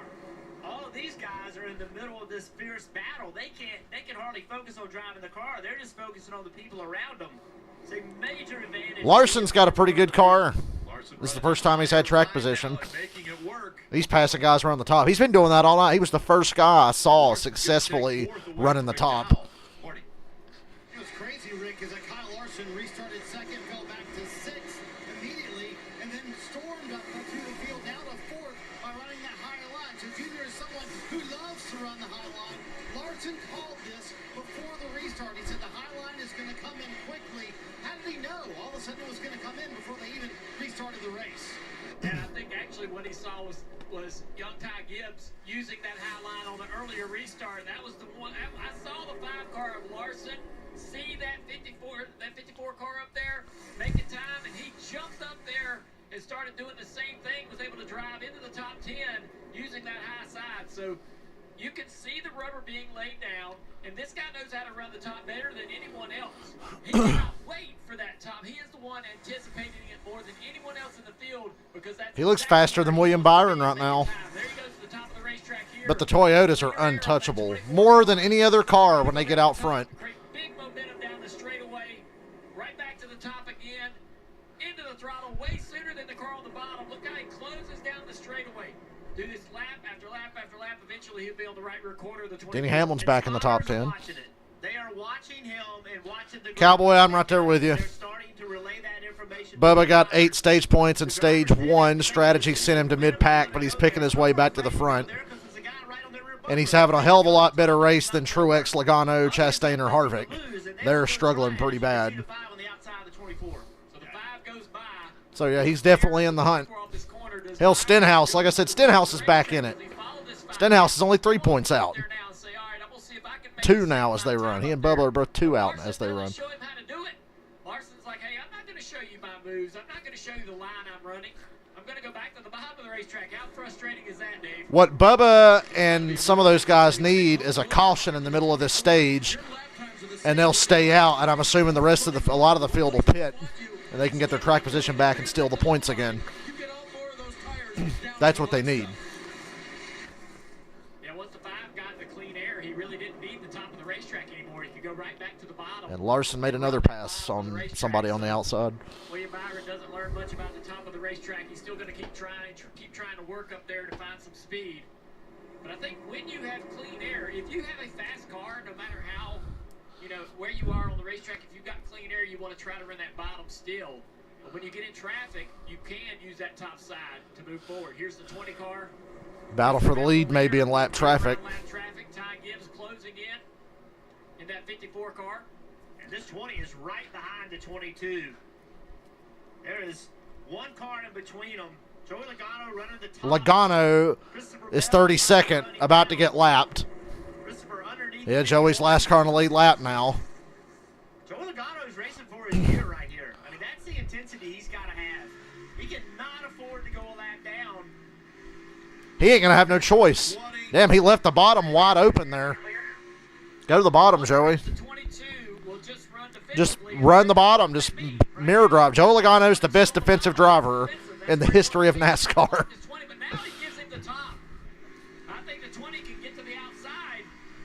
20's rolling so good, he's going to pass him either way. Good God, he made that look easy. Joey pitching him down. Ooh. Joey is not only helping himself, he's helping all the guys in front of him that are tail into the lead lap. It's over now. He got lapped. I expected more of a fight, but I think it's just that Bell's car is so good.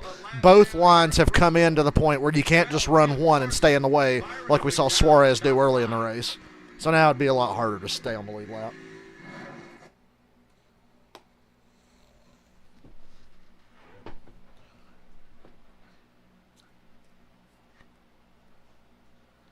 Yeah, Bell's basically led the whole race. I wonder what it would look like if he wasn't leading. Because he didn't come in exactly in good shape points-wise. I mean, he was at risk. He was above the cut line, but he was at risk. Man, Harvick, Chastain, Logano, 30th, 31st, 32nd. Chastain and Harvick are running side by side in front of Bell now, so Bell basically has nowhere to go.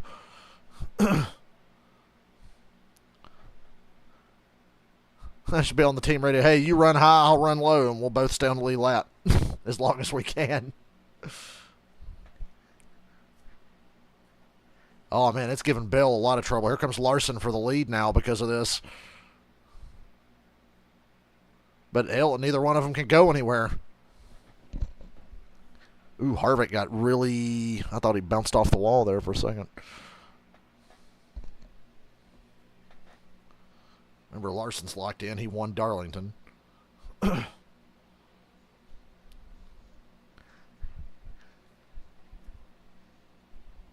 Nowhere to go for these leaders. Chastain bottom, Harvick top. Oh!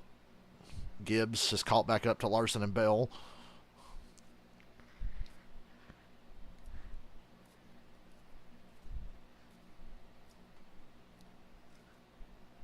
Harvick's been lapped. And now it's Chastain in front of Bell.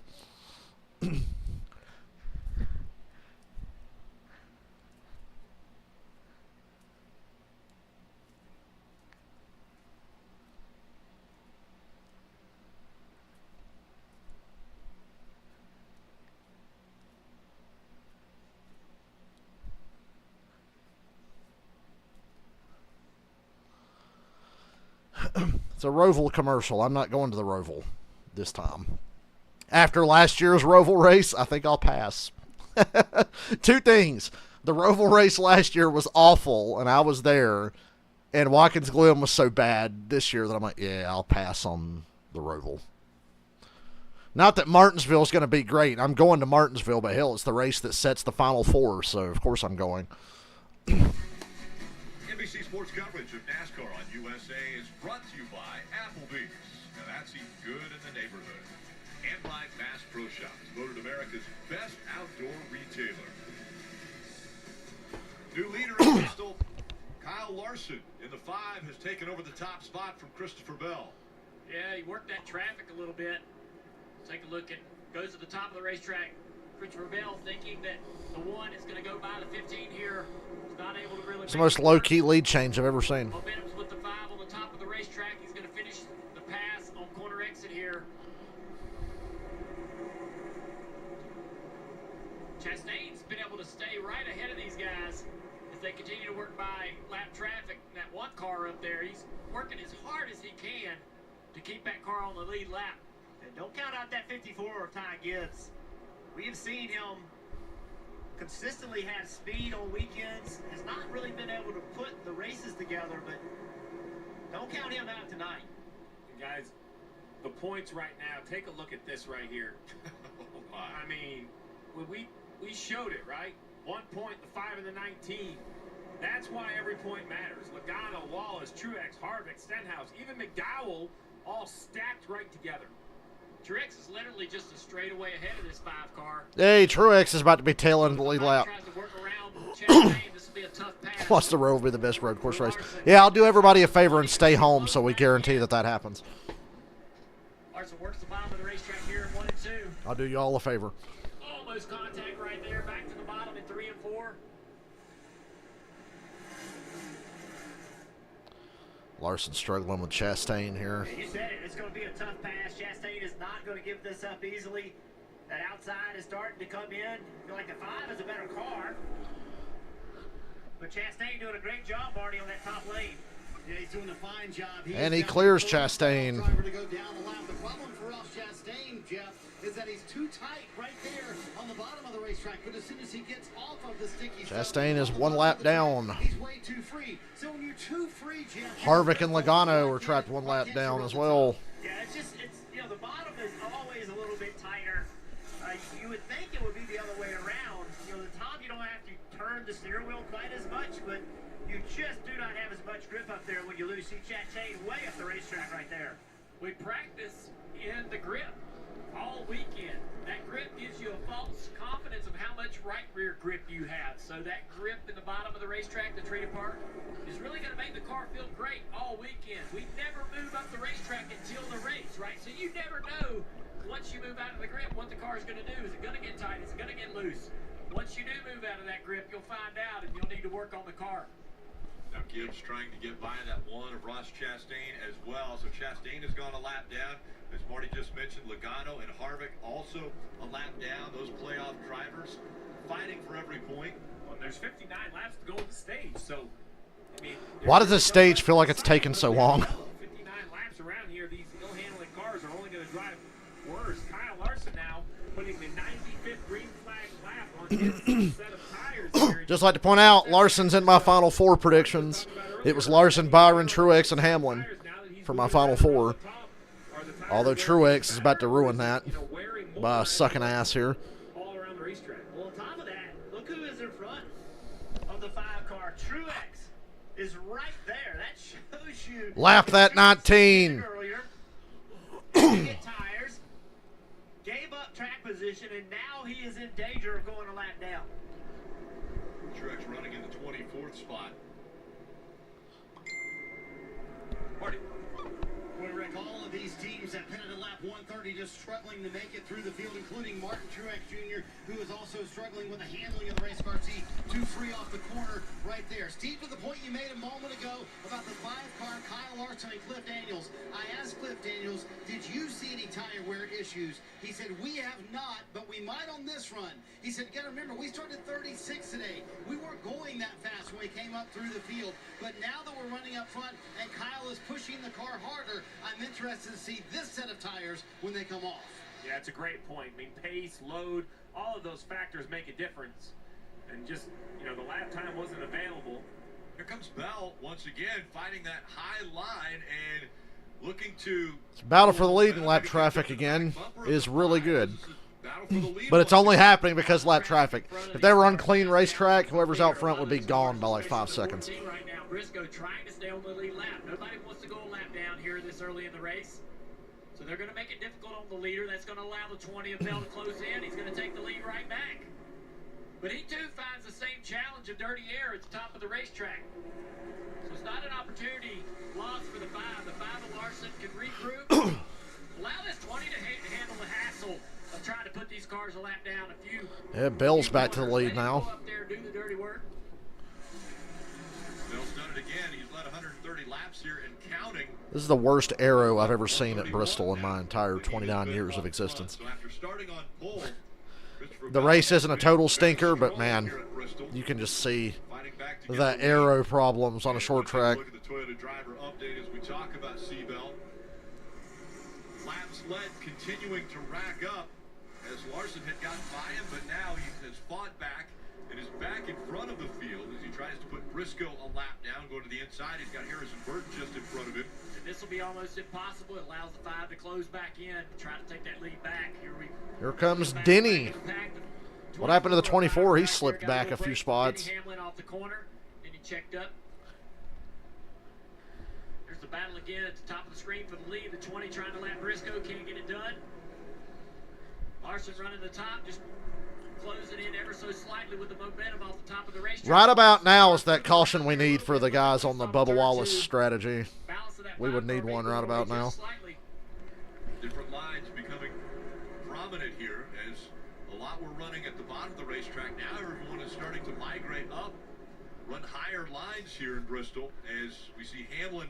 Well, we're 205 laps in. Pretty soon everybody's going to be running the top. Has lost it to Denny Hamlin, so Hamlin just in front of him. And you see this battle with the 14 and the 21 trying to stay in the lead lap. Watch what happens in 3 and 4. The 21 of Harrison Burton, he wants to run the bottom. Christopher Bell hates that because that's taking the air off of him in 3 and 4. In 1 and 2, Harrison wants to run the top. So now he's got clean air. He makes a good run. He gets all the way next to the 14. This time Harrison goes to the top and gives Christopher Bell the bottom. That is exactly what Christopher wanted to see. He just wanted that clean air. Got the clean air and it cleared those two drivers. Take another look at what happened. Here's some contact. It's most relevant the 14 car has been all year was the way he was getting in Christopher Bell's way there. But it's over now. Bell's passed him and put 3 cars between himself and Kyle Larson. Cars are moving around quite a bit. Larson in a bit of a tough position right here. You could hear Briscoe running the top or the middle of the racetrack. He was shocked when the spotter said outside. You know what I mean? He's like, how can somebody be on the outside of me? But you cannot give that 5-car Larson. You can't show him the outside because he will use every bit of it. Coming up on 40 laps to go in stage 2. Dylan. Then a look at Carson Hocevar at the 42, making just his 4th start in the Cup Series, running 8th right now. Talked to Luke Lambert, his crew chief, asked him what does he do well. He said he's got a lot of raw talent, but he's been doing the other stuff in the shop. The other 6 Carson hover car. Them Hocevar's running top 10. Where's the Noah defenders at? Carson Hocevar's top 10. 7th place, just past William Byron, who was a championship favorite. Experience that he has in the trucks, limited, very limited experience in the Xfinity. Hardly no experience driving Cup cars. He impresses the heck out of me. Hocevar's going to be really good. In just about everything he drives. I'm a believer Challenging these cars are. in this guy. They are from the trucks, from Xfinity. And he gets in these cars, qualifies well, races well. Look at the racecraft. At Bristol, a track where fan racecraft. Comfortably on the lead lap, running top 10 at his first time in a Cup car at Bristol. Wherever he goes, they're getting a winner. Hey, Junior, you hiring him? That 8 car needs a driver. Right now he's running up inside the top 10 in the 7th position. Larson still running 2nd. Take a look at this. Larson almost spun off of turn 4, running the bottom. He's able to clear that 21 of Harrison Burton, but it's Bell is finally on some clean racetrack here. He's catching a break. Running 1 and 2. Bell, Larson, Gibbs, McDowell, and Busher. And like I said, Hocevar is 7th. Where are the Noah defenders at now? It's amazing to me how many apologists you'll have just because you drove a car for Dale Earnhardt Jr. You can be a racist, no-driving scumbag piece of shit, but because you drove for Dale Jr., oh, everybody feels sorry for poor Noah.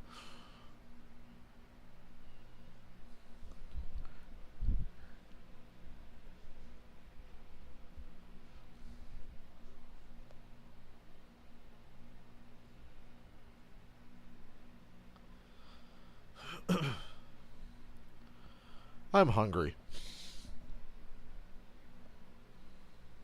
Just throwing that out there.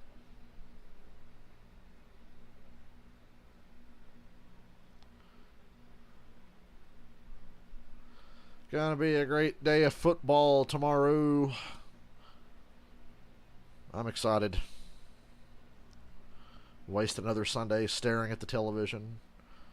My team's 1-0. We got a tough game with the Packers tomorrow. I don't know if we're even remotely good. I don't even know if the Packers are good. I think the Packers are good, but I think the Bears really suck and made the Packers look like world beaters last week. So we shall see. There's a lot of talk around the league about, man, the Falcons' defense looks really solid, like they're going to confuse a lot of people. And I'm like, good.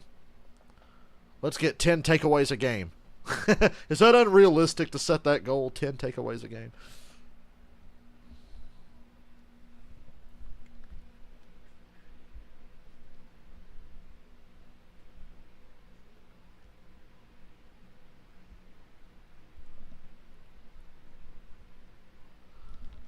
Texas next Sunday. Fuck. God damn it. Texas Motor Speedway.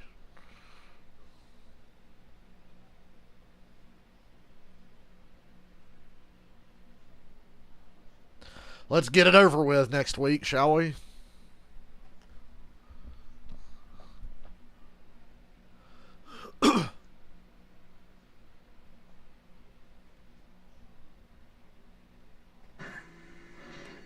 From the world of John Wick comes a Peacock original set in 1970s New York. Young Winston Scott takes on the world's most dangerous hotel at the Continental. The world of John Wick. The three-part event begins streaming. We are 24 to go in stage 2. Suarez, 24th, last car on the lead lap. Playoffs from Bristol. The Mass Pro Shop Bell has a lot of clean racetrack around him. He's really picking up the pace now. He's got 3 seconds over Larson. It is Bell and Larson running 1 and 2. Bubba Wallace looks like he's passing Kyle Busch for position, and he does. That are fighting to stay in the playoffs. And this entire group, all 4 of these drivers, all pitted around lap 130. Harvick, the only one, he pitted at lap 110. But Logano, Truex, and Bubba Wallace, because they ran out stage 1, they had to come to pit road, and now they are chasing traffic the best they can to try and stay in front of the leader. Didn't get the caution any of them really needed. There's this thing to the end of the stage. Let's dive in a little deeper. We'll go through the field, brought to you by eBay, and start with Joey Logano, Dave. 1 lap down now to the leaders. And remember what Paul Wolf did last week to gain a 5th place finish at Kansas. He left Joey out on 2 tires on the final pit stop, and it gave them all kinds of position. They were running about 15th. He said, I may have to do that tonight. He's already done it by leaving him out for the whole stage 1, Marty. Right now, Martin Truex Jr. Day +3. How important was this race for Truex? Well, he went to the simulator this week, and if you know Martin Truex Jr., that's a pretty big deal. Probably the 2nd time in 3 or 4 years that he's actually been in the sim. That work helped create a pretty quick race car, and even though he's one of the cars about to go a lap down, Truex turned some pretty quick lap times, but to quote him, Dave, traffic is annoying. Traffic is annoying, no shit. Bubba's actually picking up the pace here. He passed Kyle Busch. He's passing Reddick on the outside. And he's got Austin Dillon in front of him. Kevin Harvick right now below the cut line said the car is better. Here's the problem for Harvick. He's about to maybe go 2 Harvick's about to be 2 down. Just 1 car between him and Bell as of right now on the racetrack. And Harvick told me earlier today, this is a grind-away race for us. He's going to have a workmanlike attitude for the rest of the race if Harvick wants to get into the next round. Closing in on the final. Not really been any attrition in this race either. The 2.5-second lead over Larson. Not yet, anyway. Damn, what a battle there. Performance tonight, running in that 3rd spot. McDowell, a must-win situation, running in 4th. There are moments in every race that kind of make or break your race. There's also moments in the playoffs. For the 19 of Truex, the bad moment was a week ago in a flat tire, but this may be the difference in his playoffs with 15 laps to go. Can he stay in front of the 20? The 20 is 14 to go. The leader has caught Truex, Kyle Busch, Keselowski, Austin Dillon. Reddick and Bubba are just ahead. Bubba's making the pass on Reddick now. See McDowell trying to get by the 11 of Hamlin. That's 13 to go.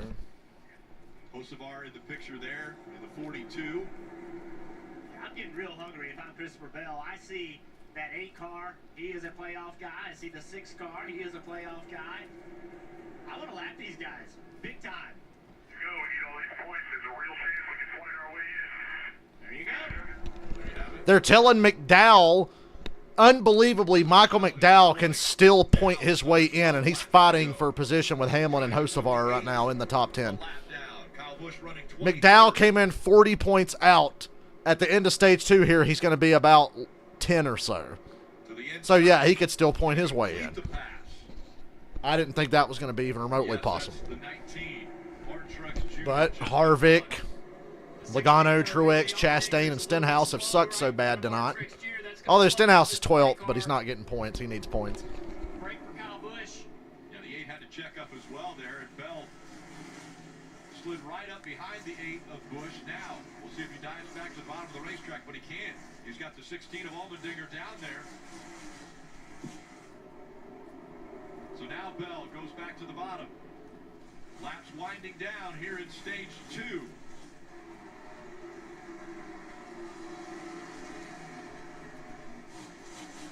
That high line working for Kyle Busch. Bell can't get by him. Under 8 to go. That car rolls so good through the middle of the corner. That 20 Lap the 8. exit of turn 4.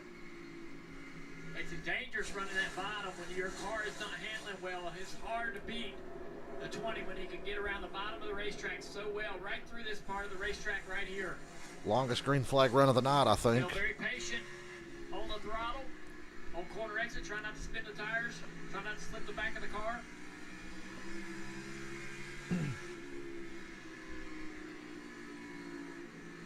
Kyle Busch driving for everything he's worth right here.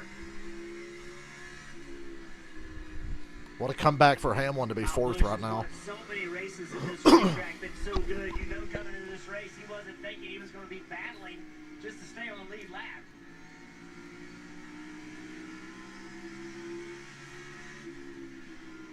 Under 4 laps now to go from Bristol in this second stage. Bell continuing to get by that 8. The 20 ran low down the back straightaway. I think he's just patiently waiting this stage out. Probably not running as hard as he can. Kyle Busch, on the other hand, trying to get everything he can out of the car. He's got a little bit of clean air in front of him, so he should be able to maintain himself on the lead lap here, Kim. And that car is doing nothing that Kyle wants. He is still complaining. Way too loose in. Really tight center. Loose off. They thought they made the right changes from yesterday to today. Apparently not. 2 to go. That car is still not to Kyle's liking. Gibbs just passed Kyle Larson for second. Wow. And Kyle Busch with 1 to go is fighting to stay on the lead lap. And Suarez trying to get his lap back. Christopher Bell won stage 1. Now looking to sweep the stages. He's not going to get Kyle. Bell wins stage 2, but Kyle Busch stays on the lead lap. C. Bell has won stage 1 and stage 2. It's the 3rd time that a driver has swept the Bristol. Carson Hocevar 5th in stage 2. To win the race. Michael McDowell 6th. Bell trying to change that statistic as the remainder of the top. And we are halfway. The race is official. Yay! I get all day of football tomorrow. I don't think it's going to rain anymore, but, you know. Good to have it be official. All the way in the back with a terrible qualifying performance yesterday, has fought his way all the way up to 3rd.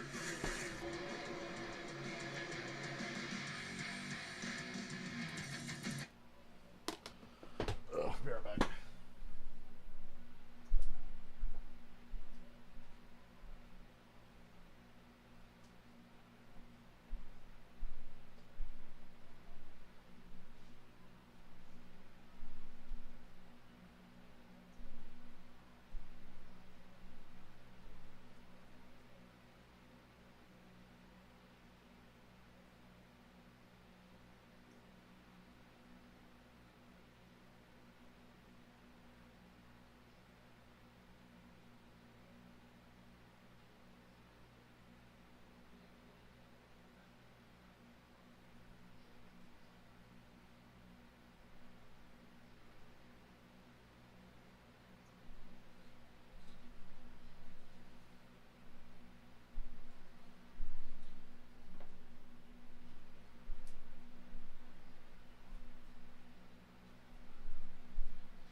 Martin Truex says, and I quote, brakes are shaking like a motherfucker.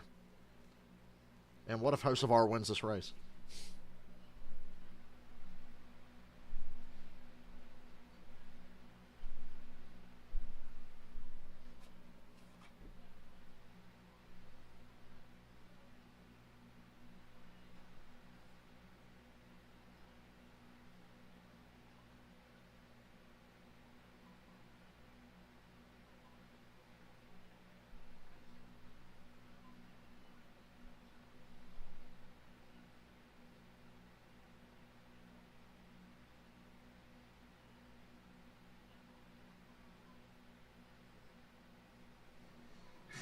NBC Sports coverage of NASCAR on USA. Carson Hocevar is my new favorite driver for simply making Noah Gragson look even worse than I already knew he was. So I'm getting a real kick out of that. So yeah, go Hocevar, 42. Hocevar won this race. I'd celebrate like I just won the Daytona 500 or something. Past the halfway point of this, the elimination race, the night race at Bristol. And now drivers getting ready to come onto pit road and the team's anticipating. Everybody gonna pit here. Everybody's back on the same strategy. The stage 2 went basically caution free outside of the rain. So now that puts everybody back on equal footing. We were loose in, plowing in the center, snappy loose off, they'll make some changes. Michael McDowell told by his crew chief, just keep fighting, we can point our way in. He asked for some air pressure adjustments to help his car turn. And Denny Hamlin, nice charge from 11th to 4th, free up top on the long run with good on the bottom, Marty. Billy Kyle Larson said, I honestly did not do a good job of managing that run, but the car builds way too free the longer we run. We need more rear security. Because they ran 181 laps, Dave, they're going to hold them here for a little bit of fuel. More stage points for Chris. Damn, Larson ran 180 laps on a tank of gas. Will this be another good pit stop for the 20 team? Little bit long. Ty Gibbs is the leader. Denny Hamlin second. Larson third. Bell drops to fourth. The 20 team struggles continue. Busher, Hocevar, McDowell, Priest, Bowman, Byron. Wow. Ty Gibbs is the leader. Hamlin grabbing 2 spots as well. Be right back.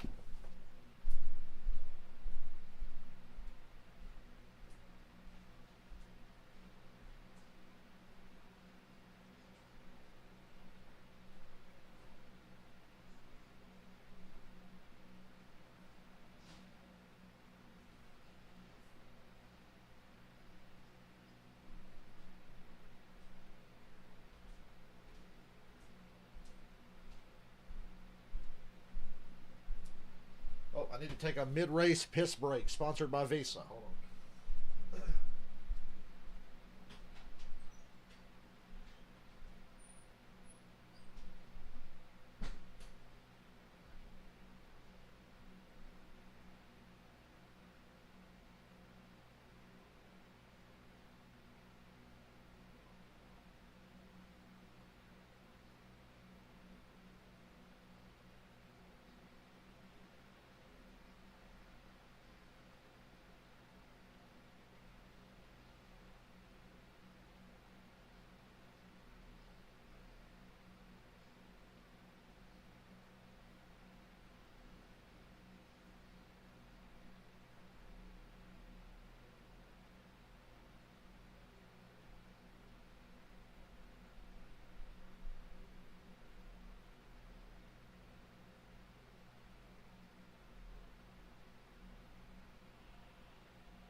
And we're back. On points, Denny Hamlin. Denny Hamlin has advanced. The drivers as well as William Byron. Points that They were basically clinched anyway. We knew this already. This race, he will advance the round of 12 on points. And take a look at the points that were earned through the 2 stages. Bell sweeping the stages. It's the most points you can with 20. Larson and Gibbs. Byron all getting 11, 10, 10. Impressive run for Corey LaJoie. Currently scored 14th. So you see the names in yellow. They are locked in and advancing to the next round. Christopher Bell winning those 2 stages gives him 2 playoff points as well to carry forward. A little bit more of an advantage, helping him in the following round as they performed perfectly so far this race. A shout out to Ty Gibbs right now, who is leading this race, and a very impressive run for Michael McDowell in a must-win situation. Dylan. And it's been a good day, but so far it just hasn't been enough. And on that last run, they corded a right front, so it didn't change the balance of the race car too much. But that was a, 130 or so, 140 lap run. So if we get another one of those, just have to keep an eye on the McDowell car if that starts to rear its head again. Yeah, something also, talking about this, tires and potential issues, every car is still a racetrack that started this. So if you have a problem, you are going to have a horrible finish. Bristol, typically we see Mentioned that earlier. There's been basically no attrition in this race. The only wreck we have was Cindric and Allmendinger, and somehow they're both still running despite Cindric getting airborne. Noah Gregson fans be punching air if Hocevar and Gibbs finish 1-2 tonight. Wouldn't that be great? 80 laps is what they're thinking for fuel. As we get ready for the final stage, it's underway here at Bristol. Hocevar's done more in like 5 races than Noah did in the third of the races he ran last season and all this year. You know. Ty's going to run it tight down here through 3 and 4. Not allowed to Ty Gibbs out front. Then he's going to have to give up his spot.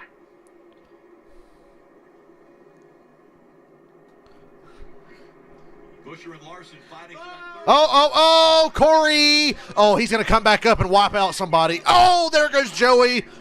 Newman gets him in the 51, and yes, Logano also. Joey got clobbered. Oh, no. That's what we needed. 22's broken. The whole left rear is completely destroyed. When I saw Corey spin that way, I'm like, he's about to wipe everybody out that comes by. He took out Haley, Newman, and Logano. Joey was running in 12th when that incident happened. Here we go. Remember we just mentioned everybody's still running, so if you finish bad, you're going to have a bad race. Car in the middle of the corner. The bolt corner exit. He tries to go the inside. Just gets loose. Took himself out. Classic Corey. Typical Corey LaJoie move. And right into Joey Logano. By the 51. Just turns right back. Don't worry, Corey. I've done that in NASCAR Heat 5 and Rivals a few times at that exact same spot, so don't feel bad. Now in jeopardy of not making it out of the round of 16. Ain't no way that 22 is going to keep running.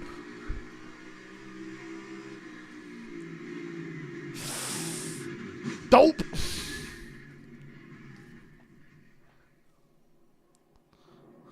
Started here with LaJoie. Down onto the apron, but then shot right back up. Never ever give up. Here, and that's where he collected the 22 and the 51. Yeah, 31 also.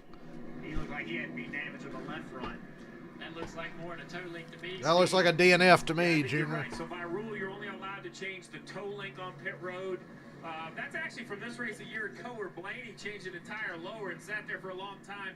NASCAR said a little too dangerous, so it's toe link or nothing, and this looks like a lower control arm broken on the 22, Dave.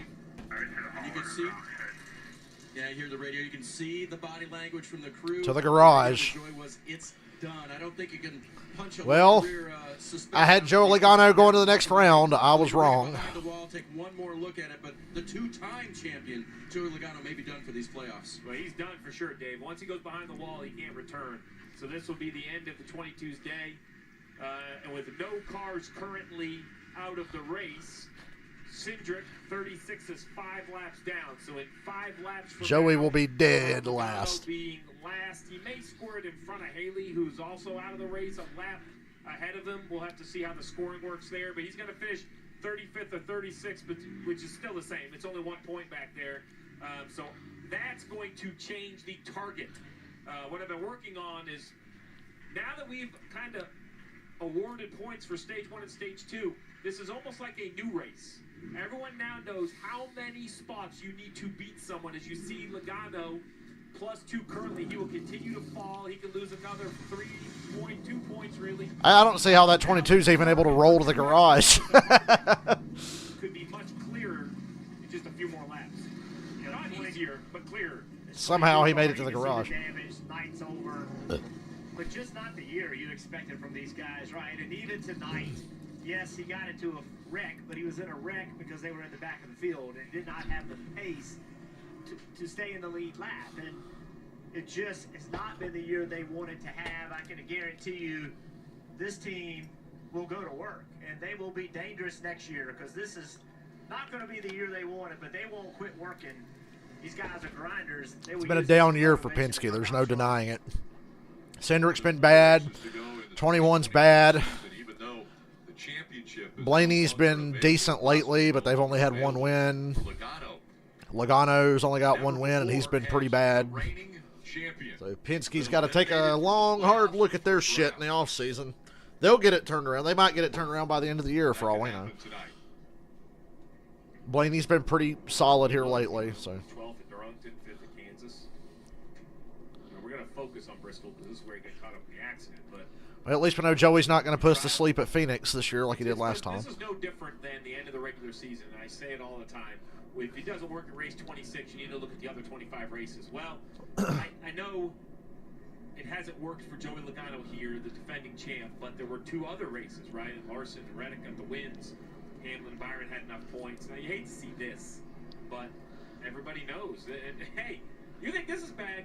Just wait for 3 more weeks. We head to the Roval. It's not going to be any calmer than what we're seeing here. That's why I'm going to Martinsville at the end of the year. Tells you how it is. I'm sure what we're going to hear out of Logano when we do talk to him is, I shouldn't have been running there. I shouldn't have been that far back and get caught up in something like this. Both of these guys right here, Paul Wolf, his crew chief, they are. The Boomers are getting triggered because they're showing side by side. They've got a split screen of Bubba's car and Joey in the garage.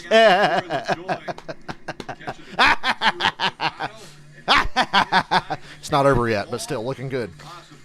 Let me laugh right now before Bubba gets wiped out later. Oh, wait, Corey's not running anymore, I don't think. Actually, maybe Corey's still in the race. I don't know. Breakfast 2 for $3 is so good. Yay!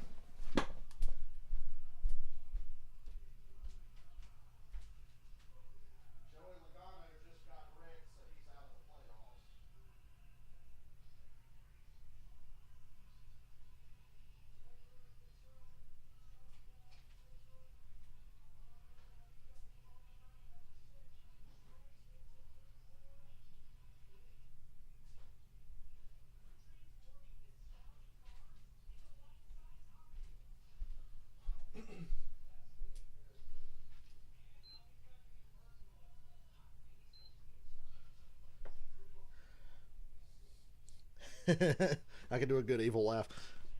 That laugh is inspired by Dave Chappelle's evil laugh. You ever heard Dave Chappelle when he's like, ha ha ha ha ha? That's my Dave Chappelle laugh.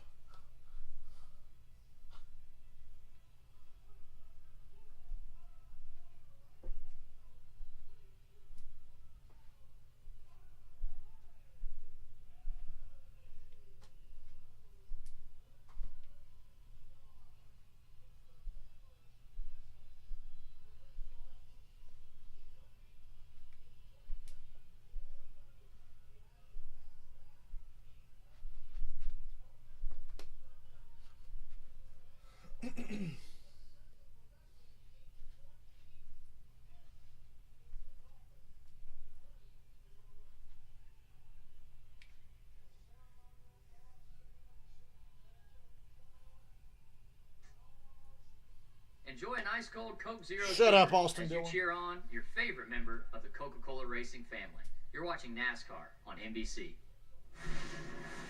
And it's the NASCAR Cup Series playoffs from Bristol, the Bass Pro Shops night race. Austin Dillon bringing us back there, currently running in the 19th position in his Bass Pro Shops number 3. Got a couple things here. We're coming to the green. Gibbs, Hamlin, Busher, Larson, Hocevar, and Bell. Busher starting to show his hand here late in the race. Hocevar still hovering around the top 10, having a career night in that 42 car. And now the field back in the hands of the 54 of Gibbs. Gibbs on the outside. Hamlin on the inside. Back to racing. Great restart by Hamlin. Hamlin actually nailed a restart for one. Man, Gibbs did not cut him a break at all. I don't blame him. Got to get out front. Keep that clean air for as long as you can have it before you get screwed at the tail end of the field. McDowell almost wrecked Bell. Almost. That would have been funny. McDowell's like, I'm still alive, motherfucker. He still needs some help, I think. Oh, McDowell. Almost the same exact thing right here between McDowell. The way he got back in the gas there and forced 3 wide. McDowell, it's such an impressive night already for the 34 team. Again, crew chief Travis Peterson. Mentioned earlier their baby, Lillian Peterson, being born last week. Nobody cares. I love when they just talk about shit that has nothing to do with what's going on right now. It's like, I don't care. Good for them. They had a kid.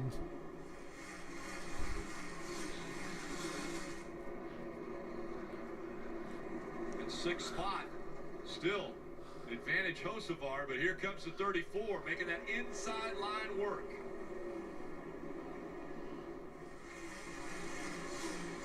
Christopher Bell, winner of stage 1 and 2, just in front of these two. How about Ty Gibbs out in front now? Half a second lead for the driver of the 54. A really good car in practice, and he's had some great speed throughout the year at times, but just hasn't been able to put together complete races. But now that he has the lead, he's really in a great spot to just kind of get laps out of the way, stay out in control of this field, and possibly drive to his first win tonight, Dylan. Ty Gibbs has a real chance of getting his first win here. As a rookie is something that you just have to kind of learn with the more races that you do. Chris Gale, the crew chief, actually credited veteran spotter Tony Hirschman as a guiding voice and someone who can kind of help instill some confidence in Ty in those quick in-race instinctual decisions that you have to make. That's what separates the rookies from the veterans. Ty's learning those, but he's got some good voices in his ear helping to guide him as well. That's exactly what he's missing, right? That sort of instinctual decision, quick decision making. When you're back in 10th, 15th, grinding it out all night long, sometimes you don't make the correct decisions, and that costs you the track position to be able to push yourself in the victory circle when you have a car that can win. Tonight he's been able to drive well, be smart, make the adjustments he needs to make, and now here he is. His team's put him out front.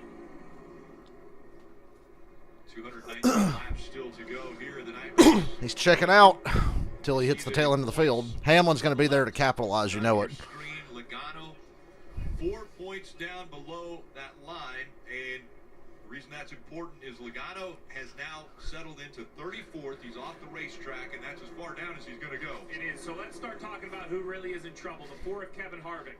He's -3 right here. Don't worry about the points to Logano. That's not an issue. The 4 of Kevin Harvick has to find some points on Truex. The issue is Kevin Harvick is a lap down. He's 28th. He can only gain 2 more spots. I'm sure a couple more cars will end up a lap down, but if Kevin Harvick really wants a chance to advance, a solid chance, he has got to. He just got ran over by Corey LaJoie and put in the wall. What the hell's Corey LaJoie's deal? Corey LaJoie running the back of Harvick, put him in the wall. And then fucking J.J. Yaley put him in the wall. Everybody's just running Harvick over tonight. What the hell? Just unbelievable for this 4 car. No one's respecting their junior. I know it. You get pushed around. Get run over by Corey, and then damn J.J. Yaley puts it on you. Right here. There was some contact back here, back in the field. Blaney falling back, not having the pace. He was in 18th, and now back to 23rd. He is struggling. We saw Logano struggling. Now Blaney is struggling as well. Good thing he has going for him is as they're running, he's got a 23-point advantage over that 4 of Harvick. Yeah, Blaney bounced off the wall, checked up Truex. Gilliland got into the side of Truex. Just hard racing to Bristol. Blaney trying to make something happen. He's right on board.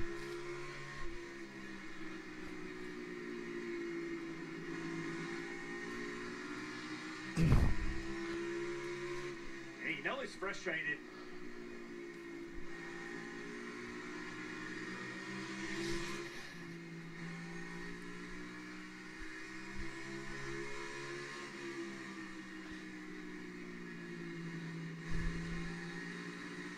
Blaney trying to make that high line work for him.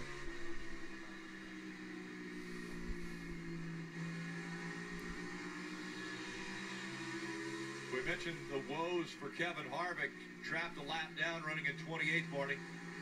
-3 below the cut line, as you can see on the left. Rick Rodney's shoulders has told Harvick, hey, Harvick's having another one of them Martinsville 2020 style playoff races. Who's he going to try to wipe out at the start-finish line this year?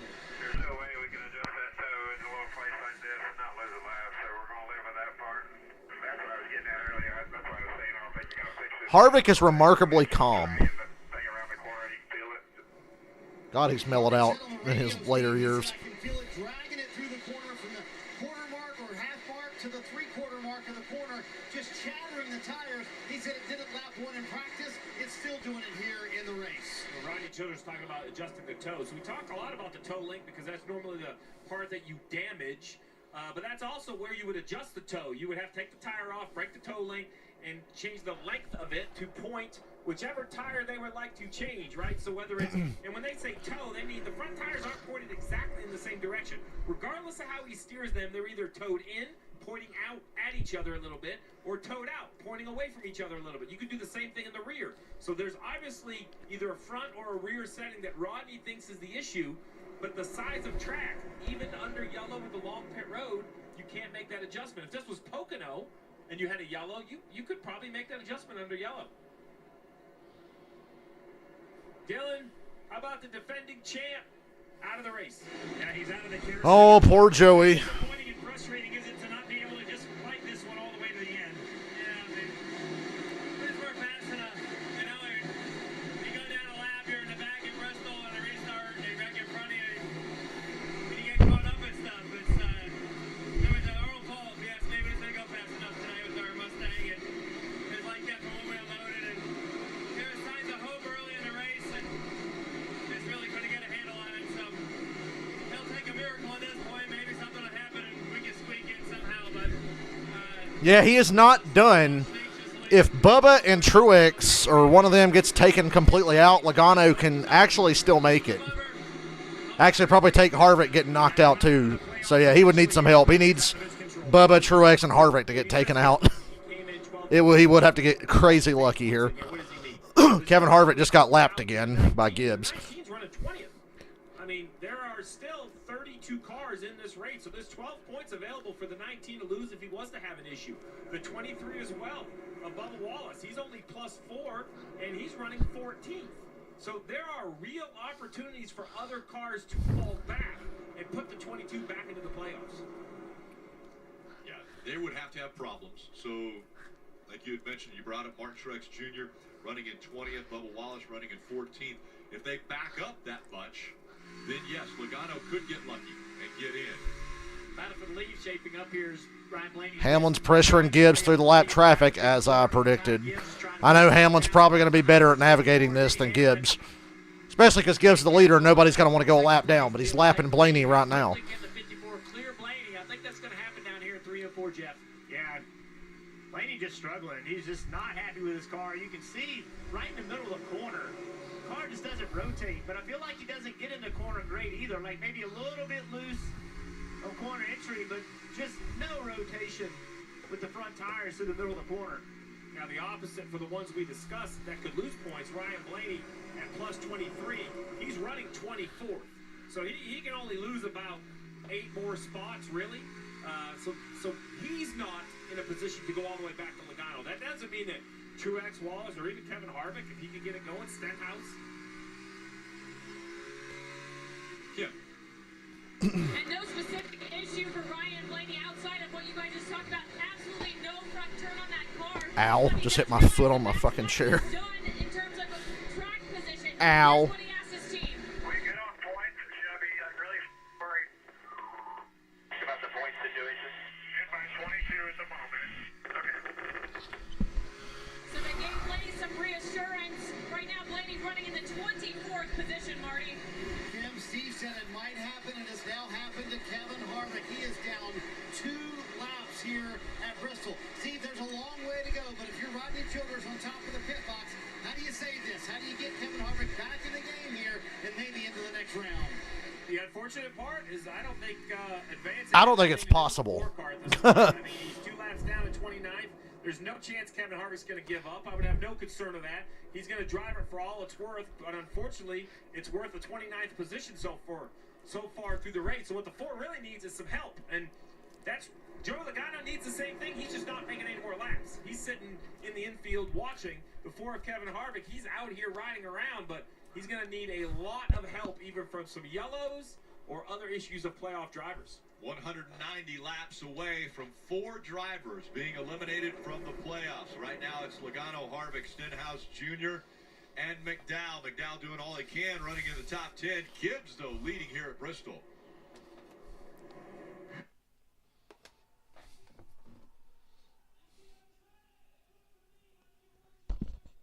Eric Jones, top 10 again. Man, both Legacy Motor Club cars are in the top 10. But oh, poor Noah. It's not a coincidence that that entire team got better after Noah got let go. It's not a coincidence. Those two things are directly related to each other. It's good that the Legacy Motor Club has two talented drivers now instead of just one and a fucking bum wasting the 42, you know?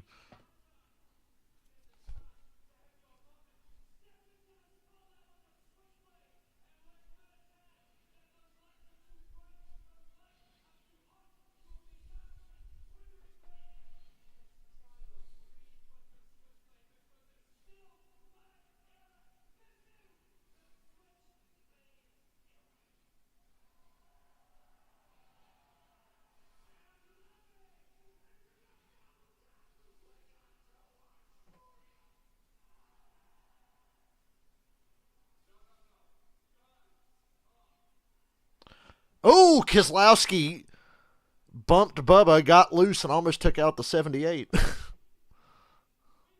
That was weird. Easy there, Brad. You're pretty solid on points right now, I'm pretty sure.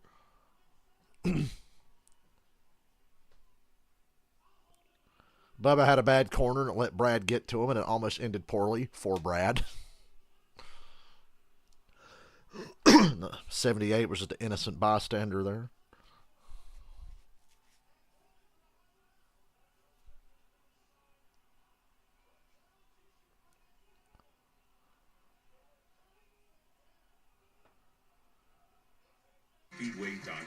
Yeah.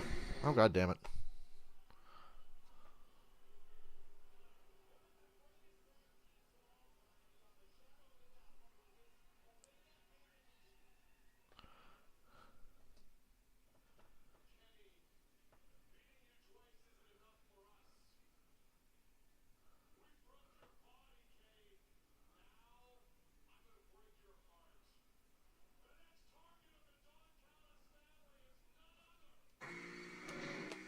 The official app of NASCAR Tracks has the latest race and event information from your favorite tracks. Search NASCAR Tracks in the App Store to download for free. You can start using tonight.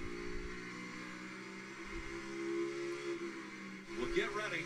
Turn heads in the 2024 Ford Mustang GT Premium Fastback. Even with the weather delays, this has been a really fast race. It's still a great thing that they moved it up an hour to try to fight the rain delay. Yeah, we got Larson versus Hamlin for second. Larson, today is not the day to fuck with Hamlin. He's locked into the next round, and so are you. Wait till the next round. Or even better, the round of 8 when I'm at Martinsville and you just junk his ass. That'd be funny. Eric Jones just had to pit under green from 10th place. Damn. You guys see that?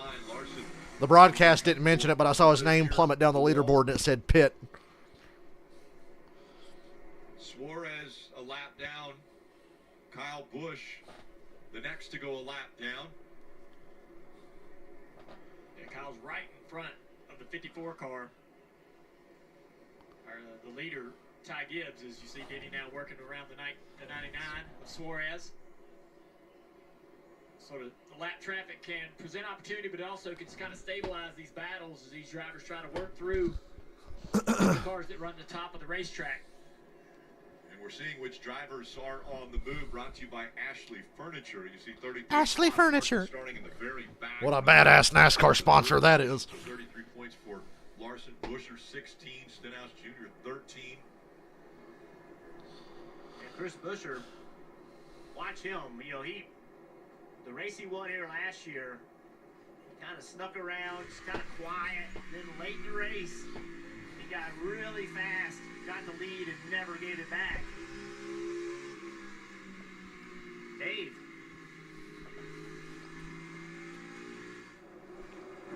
Say Dave. Yeah, now they're talking about the 43.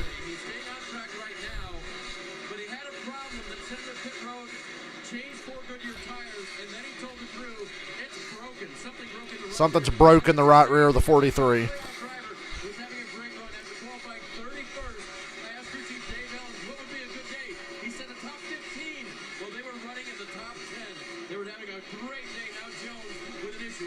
Kyle Busch, last car on the lead lap again here. Comfortable on points, though. He's not even remotely on the bubble. That 43 car So he's in real good shape, but not having a great race. Yeah, Legacy Motor Club kind of had a bit of a resurgence here in the last couple of weeks. You obviously have Hocevar running in the top 10 as well. There's a 54 trying to battle to get around this number 8 of Kyle Busch. Going to be a little lap traffic here that's going to help Kyle Busch again. Hard to pass that 8, but Ty Gibbs doing all he can, Dylan. And something else is somebody who is new to running at the front of these races like Ty Gibbs is. It's always a good reminder from the team to just tell you, we know these lap cars can be frustrating, but keep your head in it. We've got the best car out here. That was the message just a couple laps ago. Ty was getting a little agitated. The veteran voices we just talked about, trying to calm him down and keep his head in the fight here with 165 to go.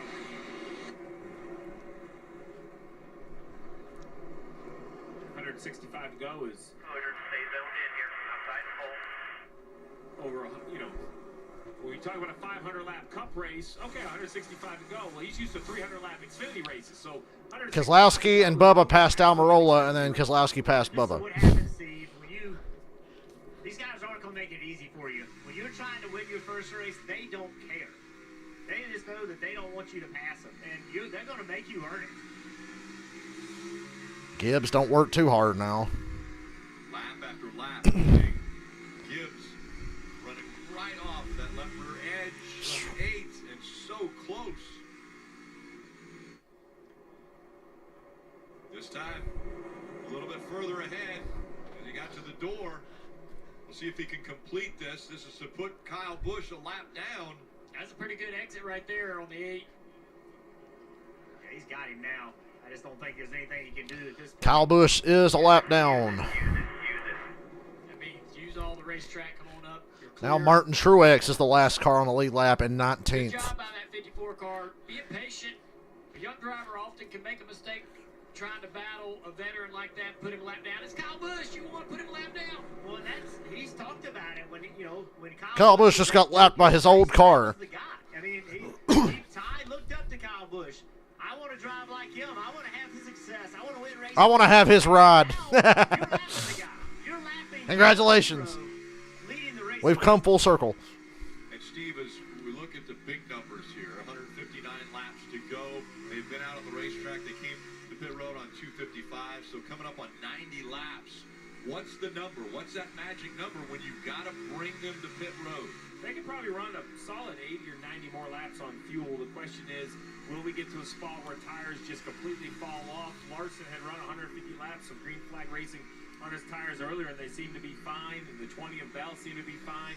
So, I mean, laps are so quick here that you lose multiple laps pitting on the green. So unlike a mile-and-a-half track where they come really early and short pit, while that's still an option here, the risk is much higher because you lose multiple laps. Marty. Yes, Steve, and that's an interesting debate. You know, you and I were talking a moment ago, this tires that were taken off of Brad Keselowski's car, who's in 13th right now, on the last run. Matt McCall talked about that. They still had cords on the right front. So I got to wonder if crew chiefs are a little hesitant to push it as far as they possibly can on fuel. In fact, Martin Truex Jr., the next car about to go a lap down, he's in 19th. Radio to James Paul just a moment ago said my tires are absolutely shot. So do you take that into consideration, Steve? Well, the agenda matters. So you mentioned Brad. So you look over on the left, plus 46, right, in the 6th position. Well, you look where he's running. You say, oh, man, we're having a great day. We're running 13th. A blown tire up into the fence, you're going to finish 32nd. Versus pitting on the green to put new tires on. So that's why the answer isn't the same for every team. Matt McCall might have to say, man, I think we have a top 10 car, but discretion's going to win tonight. We're going to pit a little early, put new tires on, not because it's going to help our finish, but it's going to advance us into the playoffs. Versus the 19, who's at plus 5, you know, I'm sure the tires are gone. And here comes the 54 to try to put the 19 a lap down, but he has no option. Got to lap a teammate now. You're in this situation, you have to continue to gamble and risk it. Ty Gibbs, he's been out front 94 laps. And again, a reminder, has never won at the highest level of stock car racing, but leading the field here at Bristol.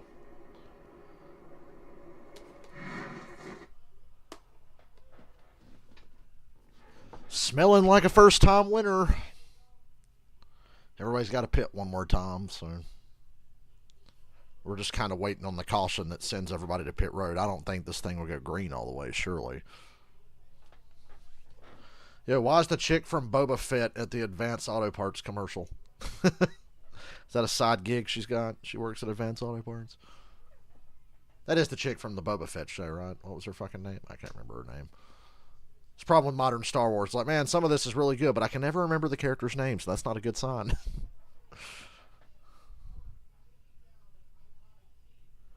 Gibbs having to worry about Hamlin. Instead of lapping Truex and Chastain again, he's got to worry about Hamlin passing him right now.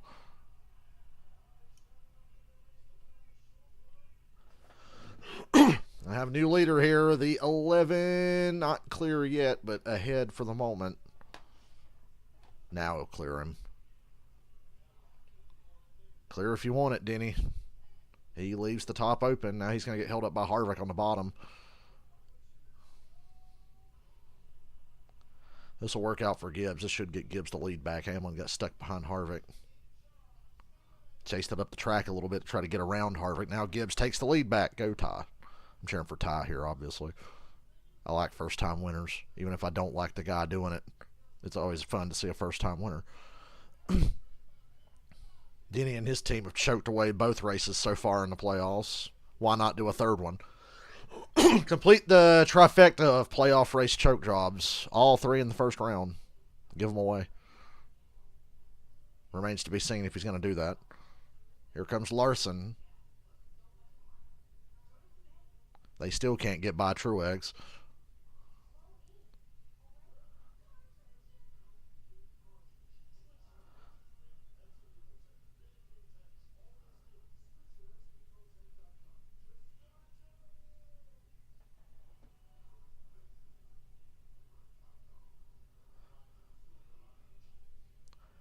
I'm not sure Truex deserves to go to the next round with how they just ran. I know Kansas was bad luck. Darlington, they sucked, and they flat out sucked tonight. That's 2 out of 3. They've just not been good. Hamlin, the leader. 140 to go. Denny Hamlin has taken the top spot away. Denny Hamlin! Gibbs. Now Gibbs falls back to second, and here comes Larson. They're both all trying to lap the 19 of Truex, and I'm not sure if the Gibbs cars of Denny Hamlin and the 54 of Ty Gibbs are trying all that hard. Now, though, Denny to the inside of the 19. They see the 5-car Larson is here. Larson is not going to cut Truex a break. I don't think Hamlin's trying to cut him a break at this point. Oh, Truex! Truex! He's got a tire down. Caution's out. Damn, he didn't even wreck, and they throw a caution, but caution's out. Whoa. I don't know if they make. I think he made You got a tire down? Well, I'm not sure if he just got loose there, Rick. It came all the way around. Now is, the situation now. I can't believe they threw a caution for that. He's the reason for the yellow. You can't give a free pass there. No, he does not get a free pass. He's the caution. The first car scored 1 lap down, gets the free pass, unless you are. God, I wish he would have took out Hamlin. That would have been so fucking funny. What a save, man. Woo. Backfire. I'm not sure what that is. And we've heard from NASCAR there'll be no free pass. No free pass. Yay. That really didn't need to be a caution, though, let's be honest. NASCAR kind of shit themselves and hit the button. Jr. said on the radio, James Small said, everything okay in there? And he said, I think so. He said, I just got out of shape. So it was. I'm not pitting again. Is that correct? He's down a lap. But the question is, how much damage is to the car? He hit the right rear pretty hard. And did it damage the race car? It ain't got any better at all. 10-4. That was the only good response you can have there. Although I will say, James Small and Martin Truex use some of the most colorful radio in the series. But when I ask either of them about It's Denny time. Remember that commercial? They literally look at me like, yeah, I mean, I guess. They really When that commercial was a thing, it's Denny time. As long as they're comfortable with it and it's productive, and it has been productive this year, it was easy to second guess when they weren't winning. But now that they have moved on to winning, it seems to be working.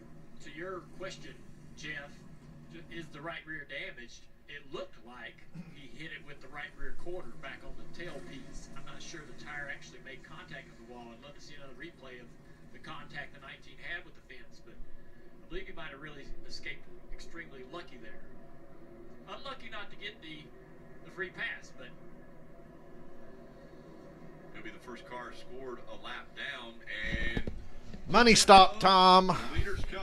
Denny Hamlin with Larson right behind Gibbs him. kind of choked there and At that third spot. let Hamlin and Larson get in front of him. Moving forward, said I was pretty decent right there. Just going to make a small air pressure adjustment. 4 tires and fuel. Ty Gibbs got just a little bit too free on that run.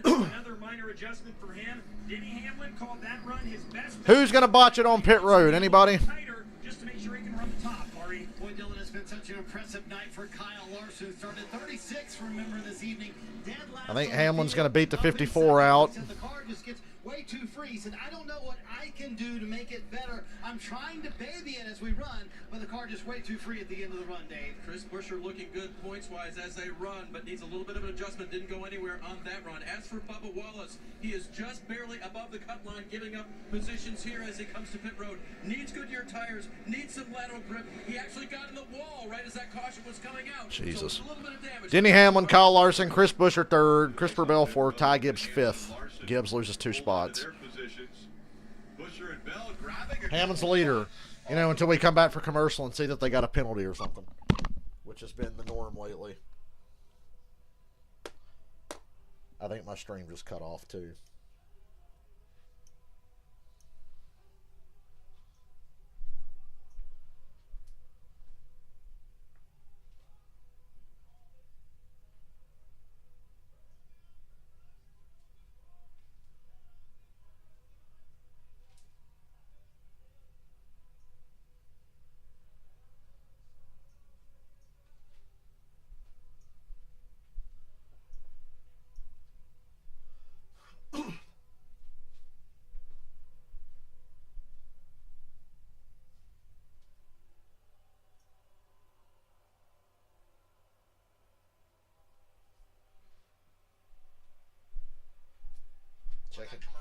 Checking now to see if my stream's even working.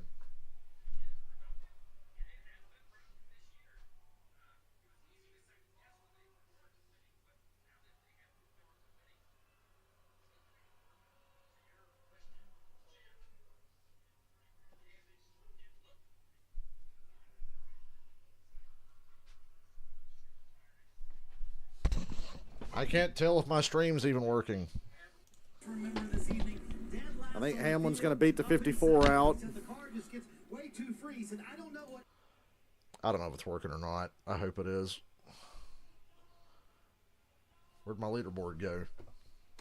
at Bristol, and a great run for Michael McDowell. Seriously, bro? With 133 laps to go, Dylan running up there in the 6th position. And they've got to win. This was the pep talk that crew chief Travis Peterson just gave his driver. All right, brother. It's all going to be on you. I just need you to dig deep. What I was telling you there is the only place you need to get better is driving deeper into 3. Now my leaderboard's gone. Find a way to drive it in a little deeper and let that thing roll. She looks great when you lose less brake and let it roll. We can be the best car. We can win this yet. And Travis told him, I know we've got the winning setup. We've got the winning setup from last year, but I need you full send from here on out all the way to the end. Well, we know how the 11 and the 5 are going to race each other. They're up there in the front row, and Denny has raced aggressively. Well, we don't have a leaderboard now, so Larson said, well, okay, I'll refresh that in a minute. that way too. Actually, I'll refresh it right now. Run the 5. Look at my fucking leaderboard, man. Couple of corners on this restart. Thank you, NASCAR.com, for fucking with me here. And he would love to get a I think lot my more stream but briefly went Larson's down, there. but it remained Be a tight little connected, battle so for the door. hopefully now we have no problems. Bubba Wallace, he is starting in 11th spot right here. He's in pretty good shape to make this next round. All right, green flag, 132 to go. We're not pitting again if it's up to me. The 5 of Larson, yeah. Larson and Hamlin going to run hard. They're both locked into the next round. But they want to win. Denny just doesn't want to give him a lot of room. Denny's just had a better car tonight. Like the Toyotas have just had an edge. Bell, Hamlin, and Gibbs for sure. The 3 best cars on the track, in my opinion. But Larson's going to get the most out of his. Woo!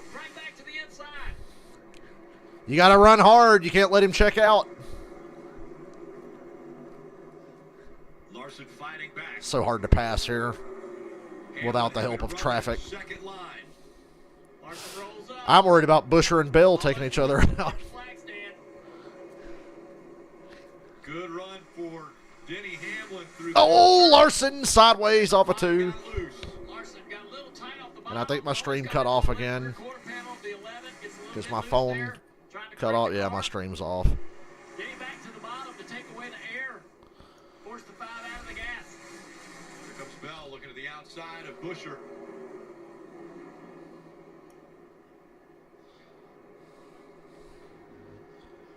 What?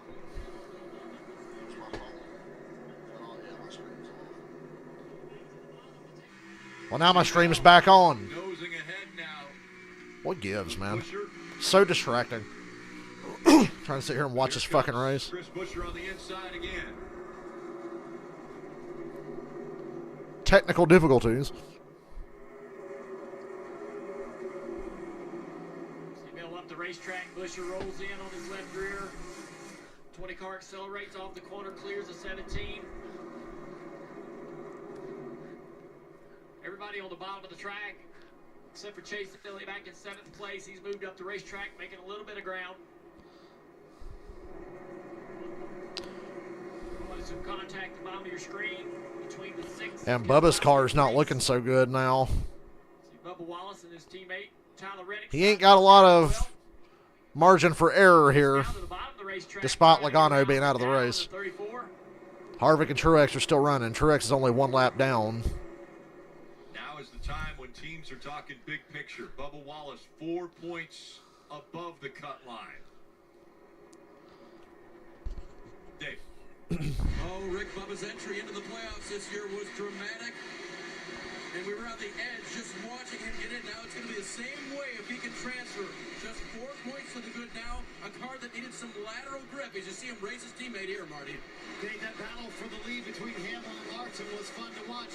You know what else was fun to watch? The battle for the free pass. 3 playoff drivers. Martin Truex Jr., Kyle Busch, and Ryan Blaney duked it out right now. Truex is in that free pass position in 19th, and so far on the right side of the cut line. 119 go. Anyone who came to pit road under the last yellow, which is the majority of the field with a few exceptions.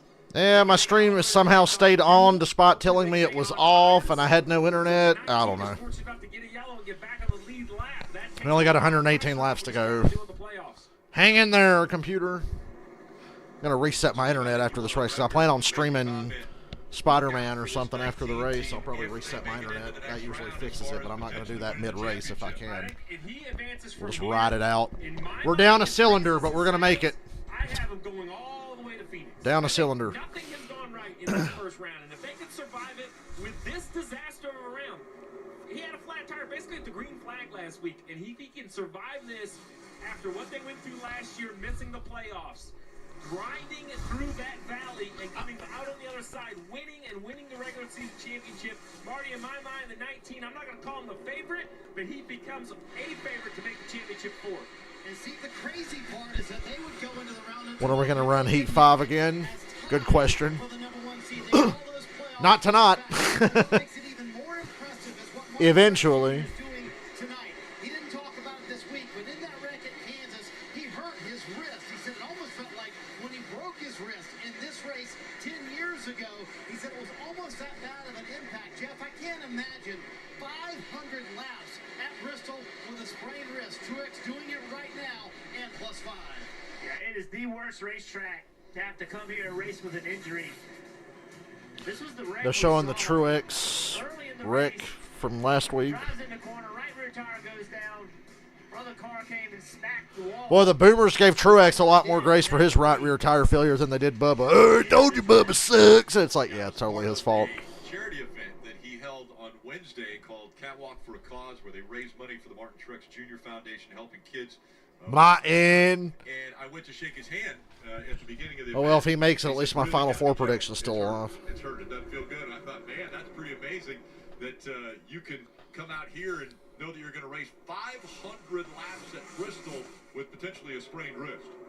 You and I could use At least he didn't break it. Put your arm in a sling and nobody's going to shake your hand, but when you're a playoff driver or even a cup driver, you don't want to walk around with your arm in a sling explaining to everybody what's wrong. Dylan.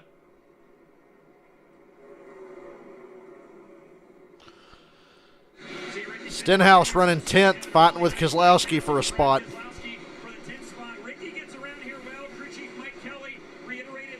Those stage points that Bubba got in stage 1 are all the difference right now because Stenhouse is top 10. But still 8 points back, and that's exactly how many points Bubba got in stage 1. He got 8 points. Well, Dylan, for Kyle Busch in the 20th position, 1 lap down. This is not the race they wanted. Crew chief Randall Burnett said the last 2 weeks has shown they can recover, but the goal is to not put ourselves behind in the first place. How have they put themselves behind here today? They did not set up the car to Kyle's liking. He has been complaining all night long. That last sub, he just said, we have to try something. I am going nowhere like this lap after lap. Very frustrated with that Chevrolet. And he knows what he likes as far as the feel. 8 times He knows what Kyle likes. He knows what Kyle wants. I'm kidding. It's my. Oh my God! I was briefly possessed by the spirit of Darrell Waltrip there and started singing a stupid song. That's what DW would have done. Junior a lap down, and Blaney is in 21st, also a lap down. Battle for second on the racetrack right here between Larson and Hamlin's got a second and a half over Larson here. dominated the first 2 stages. Showing Bubba just passed Reddick to get back up to 13th. closed in on the back bumper of that 5 car as Larson fights through traffic. The 2311 cars have been pretty equal tonight. Comfortable lead, second and a half. A lot of racing left to go, but Christopher Bell and this team, I know they want to win in the worst way, but if they can get through tonight and just have a clean night, have good speed and a clean night, that will be a positive for them, Dave, because that has been their weakness, just executing and finishing races. You think about the playoffs so far, 3 poles in a row. Have not been great, as you mentioned. So the plan, of course, Fuck. he can't go just pushing and risking his car at this point, running third, having led 186 laps and gained the stage points. And Give it to me one more time. Once is never enough. 52 to the line, but it's Bristol, and there's a You picked a fine time to leave me, loose wheel. We're singing all the hits. What was that song he was singing at Texas that one time that pissed off Mike Joy? I got to find that clip. He started singing during a Texas race in like 2001 or 2002, and Mike Joy got pissed. Out of this race, Harvick is 3 laps down right now. Chastain a lap down. Blaney, Busch, and Martin Truex Jr. all playoff drivers scored a lap down. Hamlin, Larson, Bell, Busher, and Gibbs. Busher once again finding himself in the top 5 late in the race. But this is Denny's race to give away. We'll see what happens here. We're inside of 100 to go.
Bristol being an elimination race was a great idea.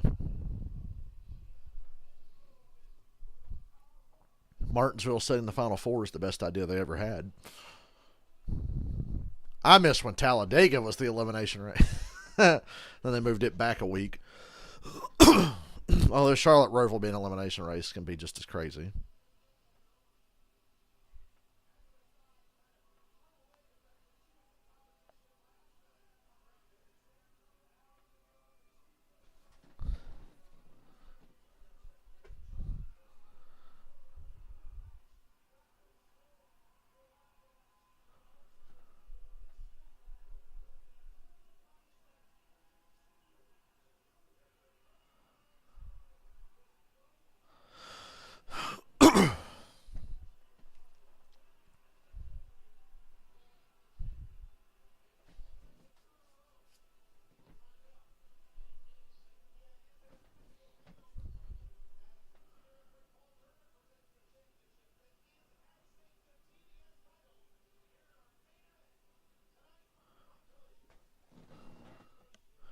Daytona, Bristol, Dega, and Martinsville being the cutoff races.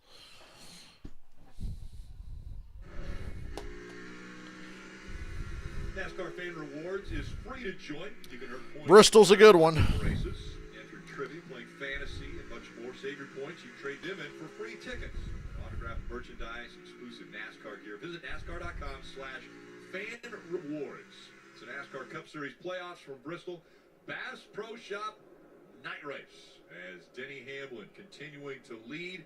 He has now eclipsed 14,000 laps. How many times has Suarez had to be lapped tonight? 56 of them have come here at Bristol. He's gotten a lot of airtime running with the leaders for the wrong reason. Playoff drivers, we take a look at their night. Christopher Bell wins stage 1, and coming to the end of that stage, Larson barely beats Truex by about a foot, taking a point away from Truex. Christopher Bell wins stage 2, and right after that, the 7 car, Corey LaJoie gets in trouble here. Big crash on the back straightaway, taking out the 22 car of Logano. His race is done. And Martin Truex Jr. comes on turn 4, gets loose. NASCAR thought it was be a big wreck through the caution. It actually helped Truex, that caution did. Actually hurt him because it tracked him a lap down. He didn't even get a free pass. He's actually driving through the field up into the, racing with around the 10th place car right now. So they've really improved the handling on the 19. If he can get a yellow, might be able to get himself back into this race. But he has just put down Eric Almirola a lap down. So now Eric Almirola is in the free pass. Truex has got a long ways to go to be able to pass that 10 car, to be able to battle for that free pass. It's a pretty lame race at the moment. There's not going to be a big race for the lead here. Hamlin's comfortably ahead. Even through the traffic, he's 2 seconds ahead. Right now, so he could also go a lap down. That would pin the 19 of Martin. Yeah, like they just said, Almirola's the first car a lap down now, not Truex. The card in this for me is the 6th place car of Michael McDowell. We haven't said a lot about him all night. We've reported in, his crew chief was the engineer in Busher last year when they won, and the 34's been pretty good. We heard that motivational update about driving a little bit deeper into turn 3. And the reason I say all that is because it's easy to do the math, 1 point of position, okay, Logano's in the garage, +5, but that's assuming we don't have a new winner. And the 34 by no means is he leading, he's 6.5 seconds back. But Dale, you just said it during commercial. I mean, he's run here all night long. This is not a fluke tire run for the 34. He has good speed. You never know, 78 to go. We've seen crazier things. Heck, last night, Allgaier he pitted with like 50 to go and drove from outside the top 10 to the win. Yeah, I guess, if this is, the end of the playoffs for the 34-car team tonight, the one thing that we do need to mention is that them running in the top 10 is now a normal occurrence. This is no longer a surprise or an overachieving moment for this 34 team. This is what they have expected of themselves, and now we expect of them. They're winners on this circuit throughout this year, and consistently showing that they belong in the playoffs. They belong in the conversation. No, you can't. Told McDowell, keep it up. We can do this. Not at this point. You're 17 points behind. Field strung out. 75 to go. Week out after that win at Indy that got them into the playoffs, and now they've consistently run very well. But it will take a win for Michael McDowell to be able to advance out of this round into the next round. Blaney now has gone 2 laps down, Kim. And Ryan Blaney, one of those drivers that's wearing the Dale Earnhardt Jr. inspired skeleton gloves. You see him right there. There are a number of drivers in the field wearing them, and it's a program these drivers wholeheartedly embrace. Excuse me. I'm literally scrolling Twitter right now while the race is under green. Because that's how little is going on at the moment.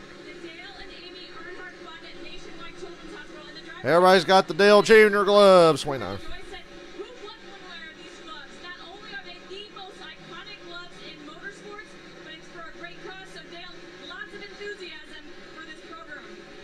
Yeah, I'm glad the drivers embrace it. We had over 60 drivers this week, so you go to Pristine Auctions, and that's where the auctions will take place. Pristine Anybody got auctions. anything to talk about? Because I don't. Sign 'em, the drivers will sign 'em. Even the race-winning gloves tonight. I got nothing for you right now, people. Fans would bid.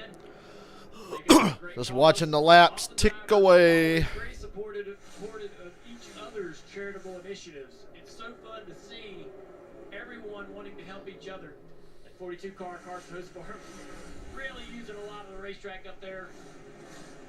With those gloves, 69 to go. Nice. easier. For more information, you can go to thedalejuniorfederation.org, and that will give you all the information as far as those gloves. I bought a pair last year. It was fun. Yeah, bidding process. I kind of got mad. I don't know who was bidding against me. I think I bought a pair of Harrison's. I think my wife was bidding against me. We didn't talk about it. I suspect that's what happened. That might be the funniest thing I've heard in quite some time. I didn't think. I can't believe you outbid him. Yeah, I would. Well, Larson's cut the lead down to about a She second. wanted to give him to you. No, I think we just didn't communicate well. Hocevar's kind of fallen off a little this run. Kyle Busch is at risk of going a lap down again. Back to the front of the field. Denny Hamlin trying to put this 8-car. Kyle Busch struggling this bad at Bristol as a head scratcher. Yep. Kyle Busch just struggling, not able to really improve the handle of the car Oh, Denny. with each opportunity under caution. And he continuously finds himself being hounded by the leader of the race. 69's funny, you know, it's a sex Trying to thing, get it? behind his 38 car, that's Rockstar Games is like, ha, no. Not worth it for him on the bottom of the racetrack. So he's trapped there behind the 38 as the leader's right behind him. Dylan, what you got on the leader, Denny Hamlin?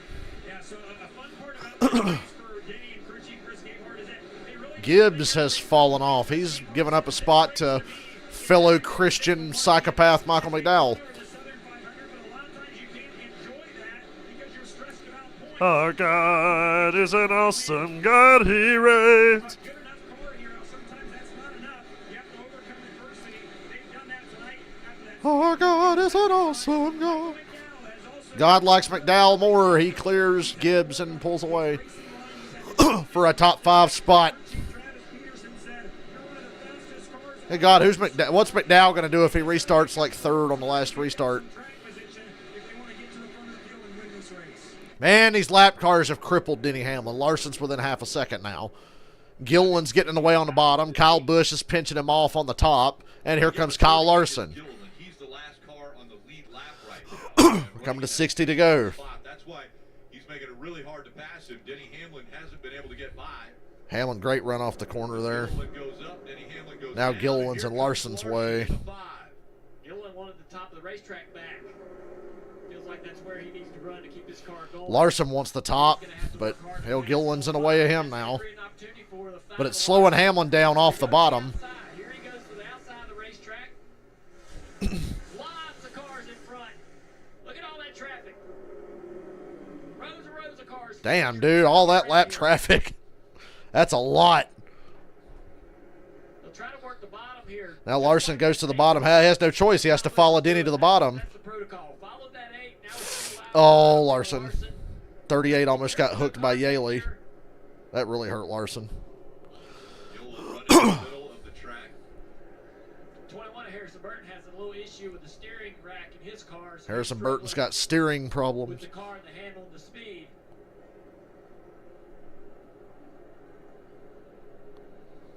Dave, what's happening with the 23 team? Well, he's running in 14th place, Rick, and he's not led a lap here tonight.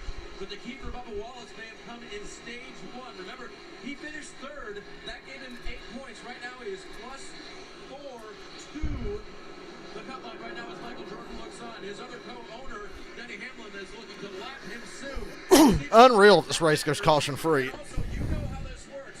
This weekend, and earning those 8 stage points started the start of the weekend. He qualified 9th, and then he rode in the top 10 to get those points. It all begins there. But does that getting lapped matter? Getting lap matters for sure because right now Wallace, being the last car in the lead lap, can't really lose any points. But once he goes down another lap, then there are 5 other positions that could pass him on the racetrack. And currently at plus 4, that would be enough to eliminate him. But Dave brings up a great point. The only reason he's in the green at all was that qualifying and that stage finish. 8 stage points. That's the difference for Bubba Wallace.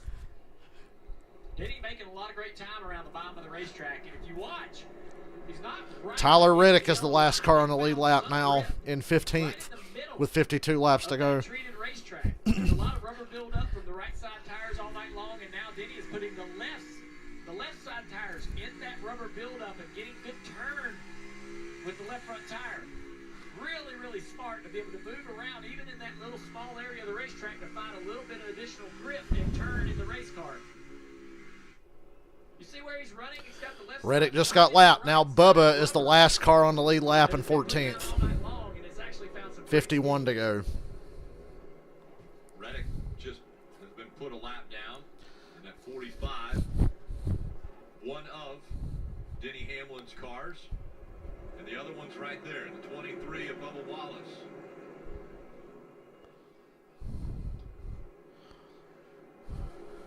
Owner-driver Denny Hamlin has shown a lot of confidence since the playoffs. Denny has no choice but to lap Bubba. He's already lapped Reddick. He's got to lap his other car now. Running up front. still And yeah, that's going to put Bubba at risk. bottom of your screen because Lassie cannot get around this 42. So Hamlin's in a rock and a hard place here, but after the last 2 weeks, he can't give away another win. Hey man, just let me go. Why are you holding me up? I'm trying to race into the playoffs here. Yeah, Brad's smart enough not to get into him, right? It's just he doesn't want any problems tonight. He wants a clean race. Bubba's not cutting Denny a break either.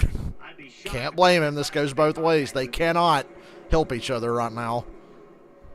Larson's going to maybe get another run at Hamlin here if the 23 keeps running hard.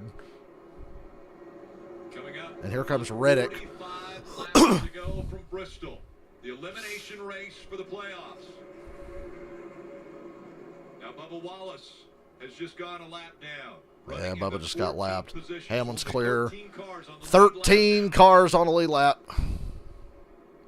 And I'm still not pitting Denny again if a Hamlin caution comes in out. front. He has led 97 laps. Chris Bell has led the most at 187. Ty Gibbs was up front for 102. But Denny Hamlin looking for another win in 2023 in an automatic bid. End this race. End this race. Points. Let's go through the field with playoff drivers. We'll start with Dylan. And Denny hasn't won a race this round, but they've been close. And Chris Gayhart said that could leave a bitter taste in Bubba just has to not lose 4 spots for 43 laps. You can't get the results you want. We're not letting him do that to It's us. that simple. Mentally right now, they came here to Bristol not really having to worry about points and kind of having a night where they can just come out and race without the pressure of points racing. That weight being lifted off their shoulders is a big deal to them, and they're happy to try to finish it off with a win now, Marty. Kyle Larson hoping to close this round the way he started this round in victory lane. Remember, he won the Southern 500 at Darlington to advance to the round of 12. A round that Larson told me earlier this week he's a little bit worried about. He said, those tracks just do not suit me very well. I feel confident, though, if we can make it through the next round, we'll be a championship threat, Dave. Christopher Bell has won here when it's covered with dirt. He's won of the Xfinity Series. If he wins tonight, he'd like to add that Cup Series win, but he doesn't have to. Looking good in the points category right now as they run. Dylan? Michael McDowell runs in the fifth spot. He's been on the move. And This Bristol race, not counting the weather delays, is under 3 hours right now. That's pretty wild. Of course, you add the weather delay in, it's just over 3 hours, but this has been a fast race. Let's look at the 24 of William Byron now. A solid run here. So much for Ty Gibbs being the first-time winner tonight. As they run as well. I kind of wanted to see that. 65, he is the best other than the leader, Denny Hamlin. And it's been a solid night. It's been a fast night, but it's been okay. Marty? Dave Jr.'s right. Brad Keselowski's been the guy to watch in the second half of the race. Had about a 50-lap battle with Ricky Stenhouse Jr., then about a 40-lap battle with Carson Hocevar. Now trying to get another spot there from the 24 of William Byron, and who honestly had both RFK cars advancing to the round of 12. Looks like that's going to happen, Dylan. Ricky Stenhouse Jr. came into tonight with 7 straight finishes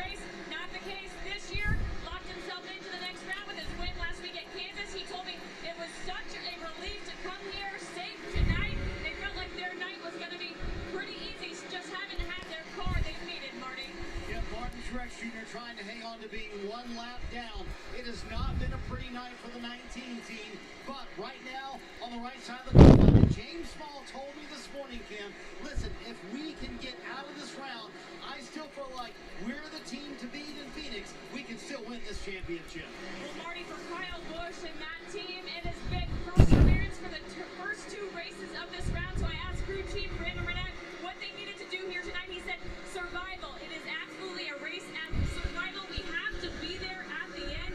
They're still in the race, running in the 20th position, but that car, Kyle Busch does not like. And as we talk about cars that drivers... I can tell Kyle Busch doesn't like it. Why would anybody like that car the way it's run? All night long, he absolutely cannot get that car to turn. The goal for this team was a top 10 finish here tonight.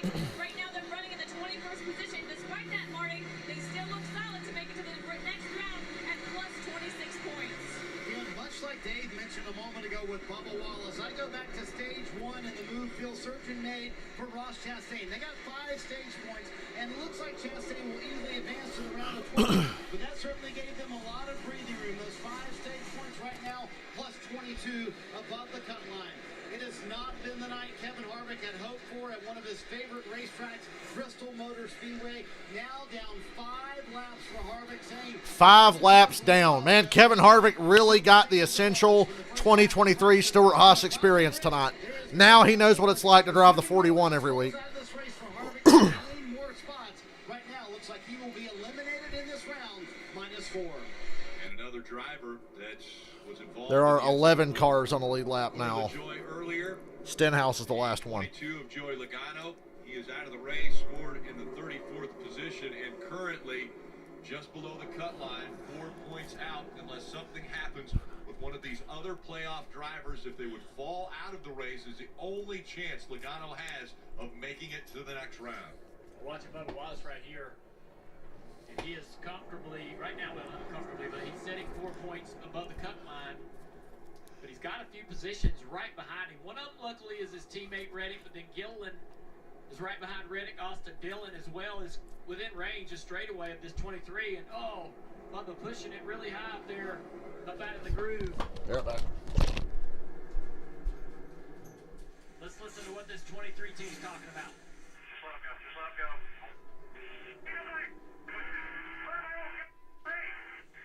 let him go.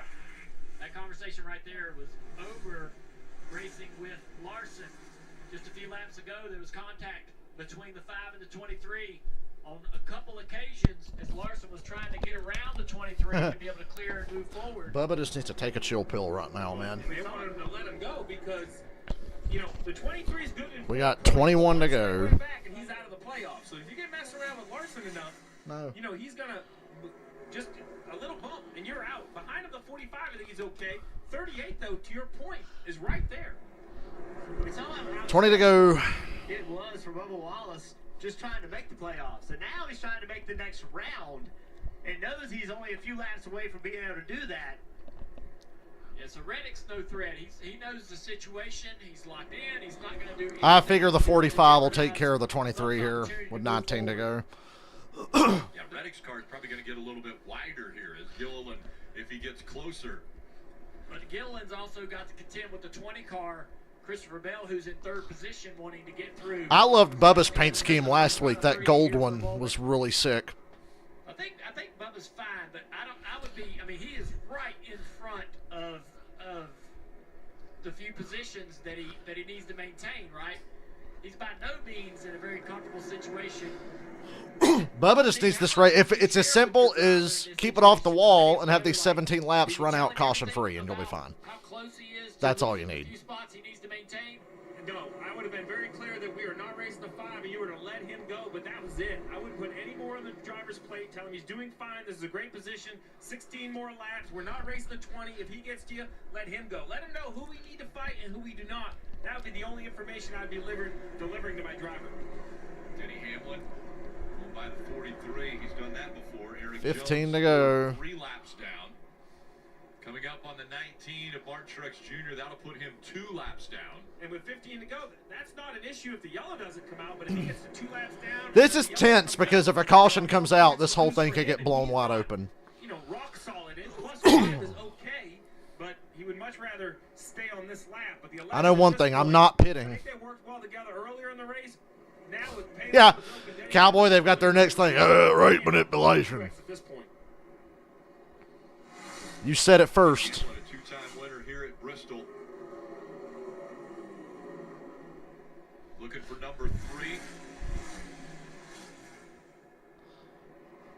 The only way I'd take a caution is if a wheel flew off the 11 car right now. That'd be pretty funny. Winner of this night race. Wouldn't affect his championship chances or anything, but it'd be funny to watch him fail to win for the 3rd week in a row. Been a really weird first round of the playoffs for Denny Hamlin. Cut! I'm just kidding. Denny Hamlin, such confidence. And I had to scare you there for a second. Cut! in the sense that Denny Hamlin has had success, but he's also one of the drivers that probably gets 10 booed laps to the go. loudest during driver Hocevar's about to get lapped. Hocevar's had such a good race. Because the drivers get He's to 11th. introduce themselves, and this is how Denny Hamlin introduced himself to the crowd here at Bristol.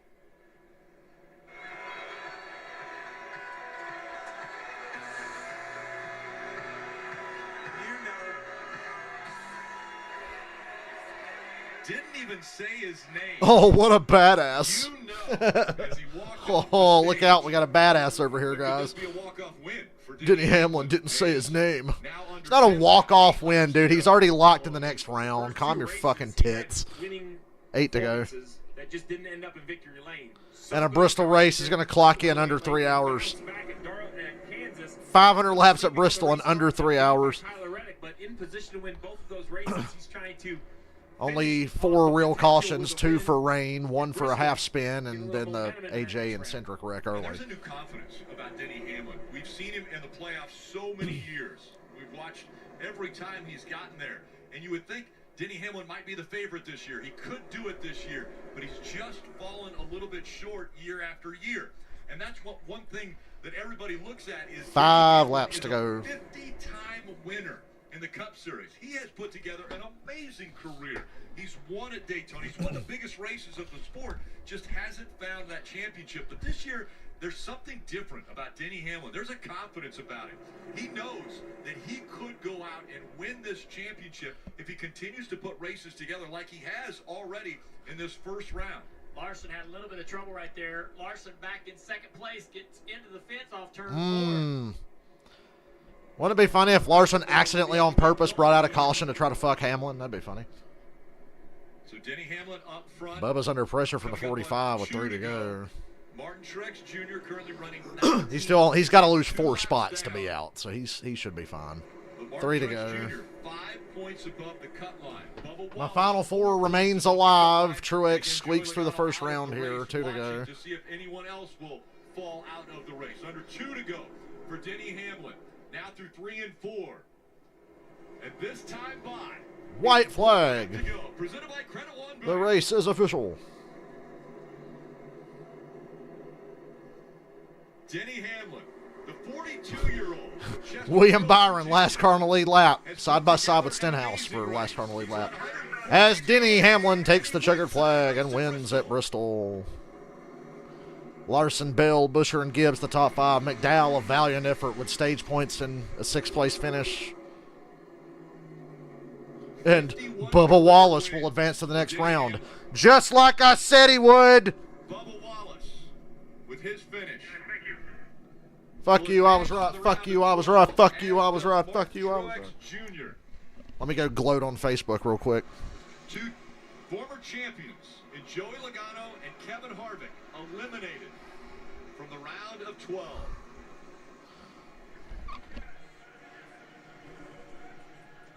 The other drivers that will be eliminated, the bottom 4 in points, including the 47 of Ricky Stenhouse Jr. and the 34 of Michael McDowell. McDowell with a 6th place finish tonight. Just couldn't get up front. Knew coming in it was a must-win situation. Harvick ending this race 5 laps down. Celebration beginning now for Denny Hamlin.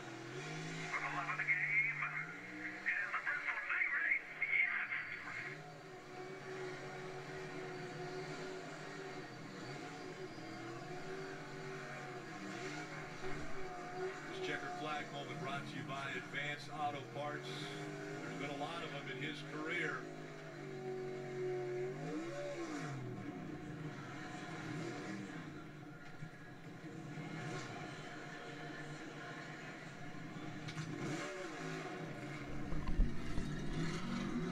Yeah, what happened to the Bubba Wallace will blow it in the playoffs crowd, huh? What happened to them? An off and on start to the evening. Boss Man wins the race, and both his cars are in the next round of the playoffs. It's a pretty good year for Toyota. Truex makes it through. My final four remains alive. Remember, my final four, Truex, Hamlin, Larson, and Byron. That's my final four. And I got Byron winning the championship. That was my prediction going into all this. Harvick, Logano, Stenhouse, and McDowell are eliminated. Kevin Harvick out of the car, his final season of Cup racing, and he will not advance to the round of 12. What an effort by McDowell to even get that close and run top 10, top 5 most of the night, get stage points. Advance. Ricky Stenhouse Jr. won the Daytona 500. Stenhouse just went over and high-fived Bubba. Now eliminated out of the first round. And the first two races of this next round are good for Bubba, Texas and Talladega. I know that Roval's going to be a pain, but if you can get through Talladega after having a good day at Texas, I'm just saying, it's another great round shaping up for 2311. Both cars, they weren't even that good tonight. The 2311 cars were a tick off from the Gibbs Toyotas, but And again, 51 of those still, they made it. by the driver of the 11, Denny Hamlin.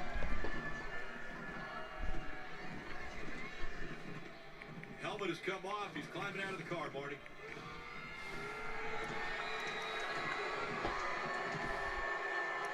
Over 100,000 people here at Bristol Motor Speedway tonight.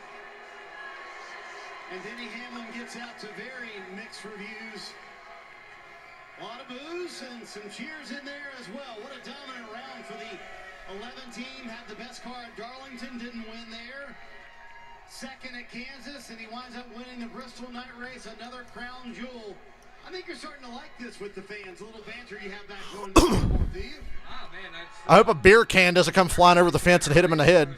can't think this whole thing. Denny, you might want to Yeah, they really kicked ass this whole first round. go down to the pit wall there, How good. like you did at Pocono. Happy about the way we're running, and man, can't wait to keep going.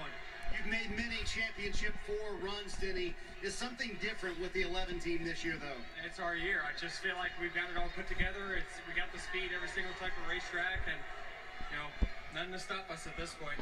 So are these fans Only yourself. There's a lot of boos out there.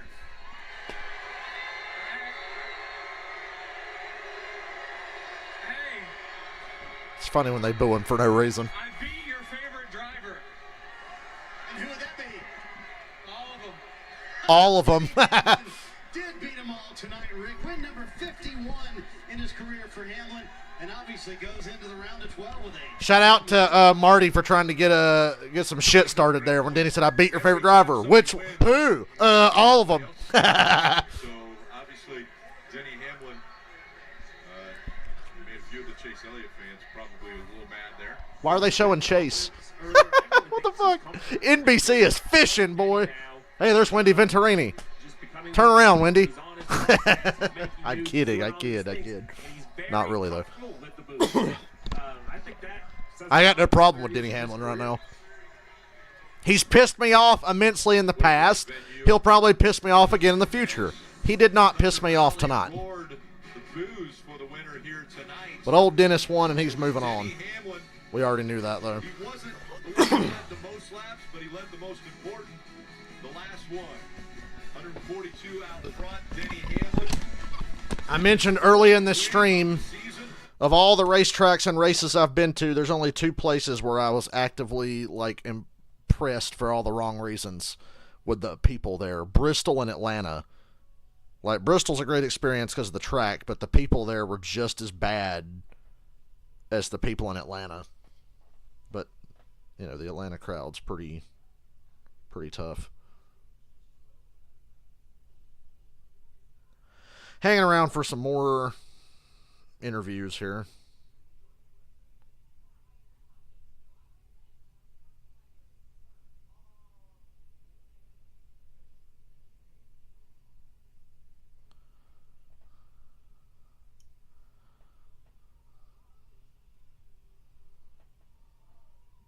Denny, you keep on. You're just going to fucking win me over, ain't you?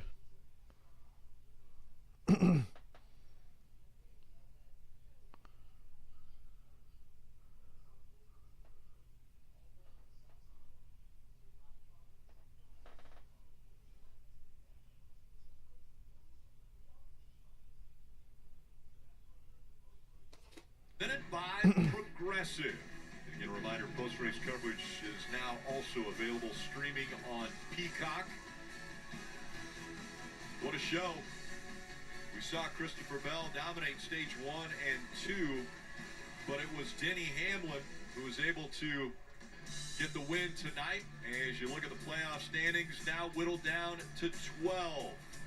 William Byron and Martin Truex Jr., once you reset, they all have 3,000 points. You add the playoff points to that, and those two are tops of the board again. Yeah, so now the question is, what have these drivers... So the bottom four, Chastain 3 out, Keselowski 3 out, Blaney 6 out, Bubba 14 out. Bubba's going to have his work cut out for him here, but the first 2 tracks are good for him.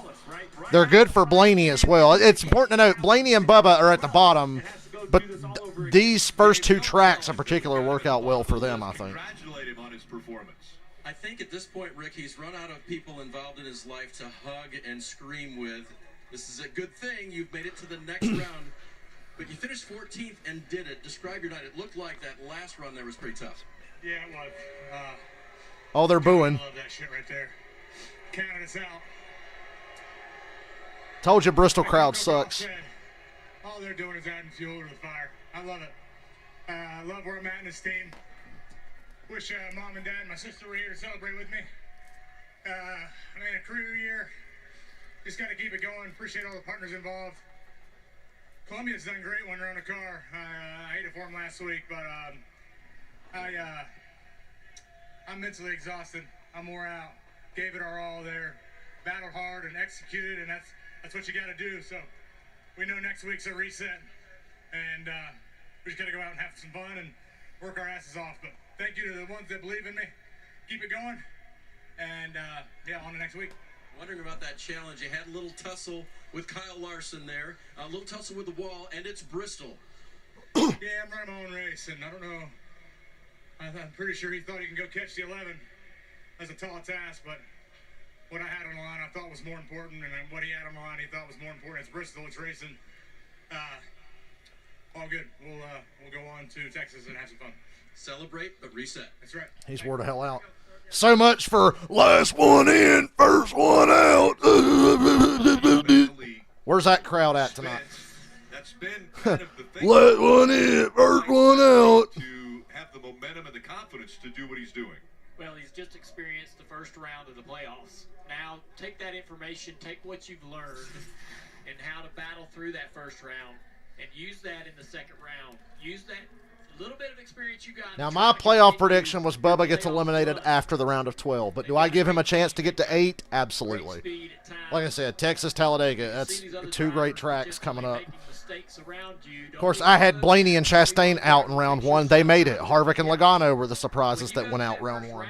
I knew there was going to be a surprise or two. I'd say Logano was a bigger surprise than Harvick just based on recent history. You just expect Penske and Logano to just be unbelievably clutch, and they weren't. And he, just like every driver, is trying to look at the strengths and the weaknesses of his team and of himself.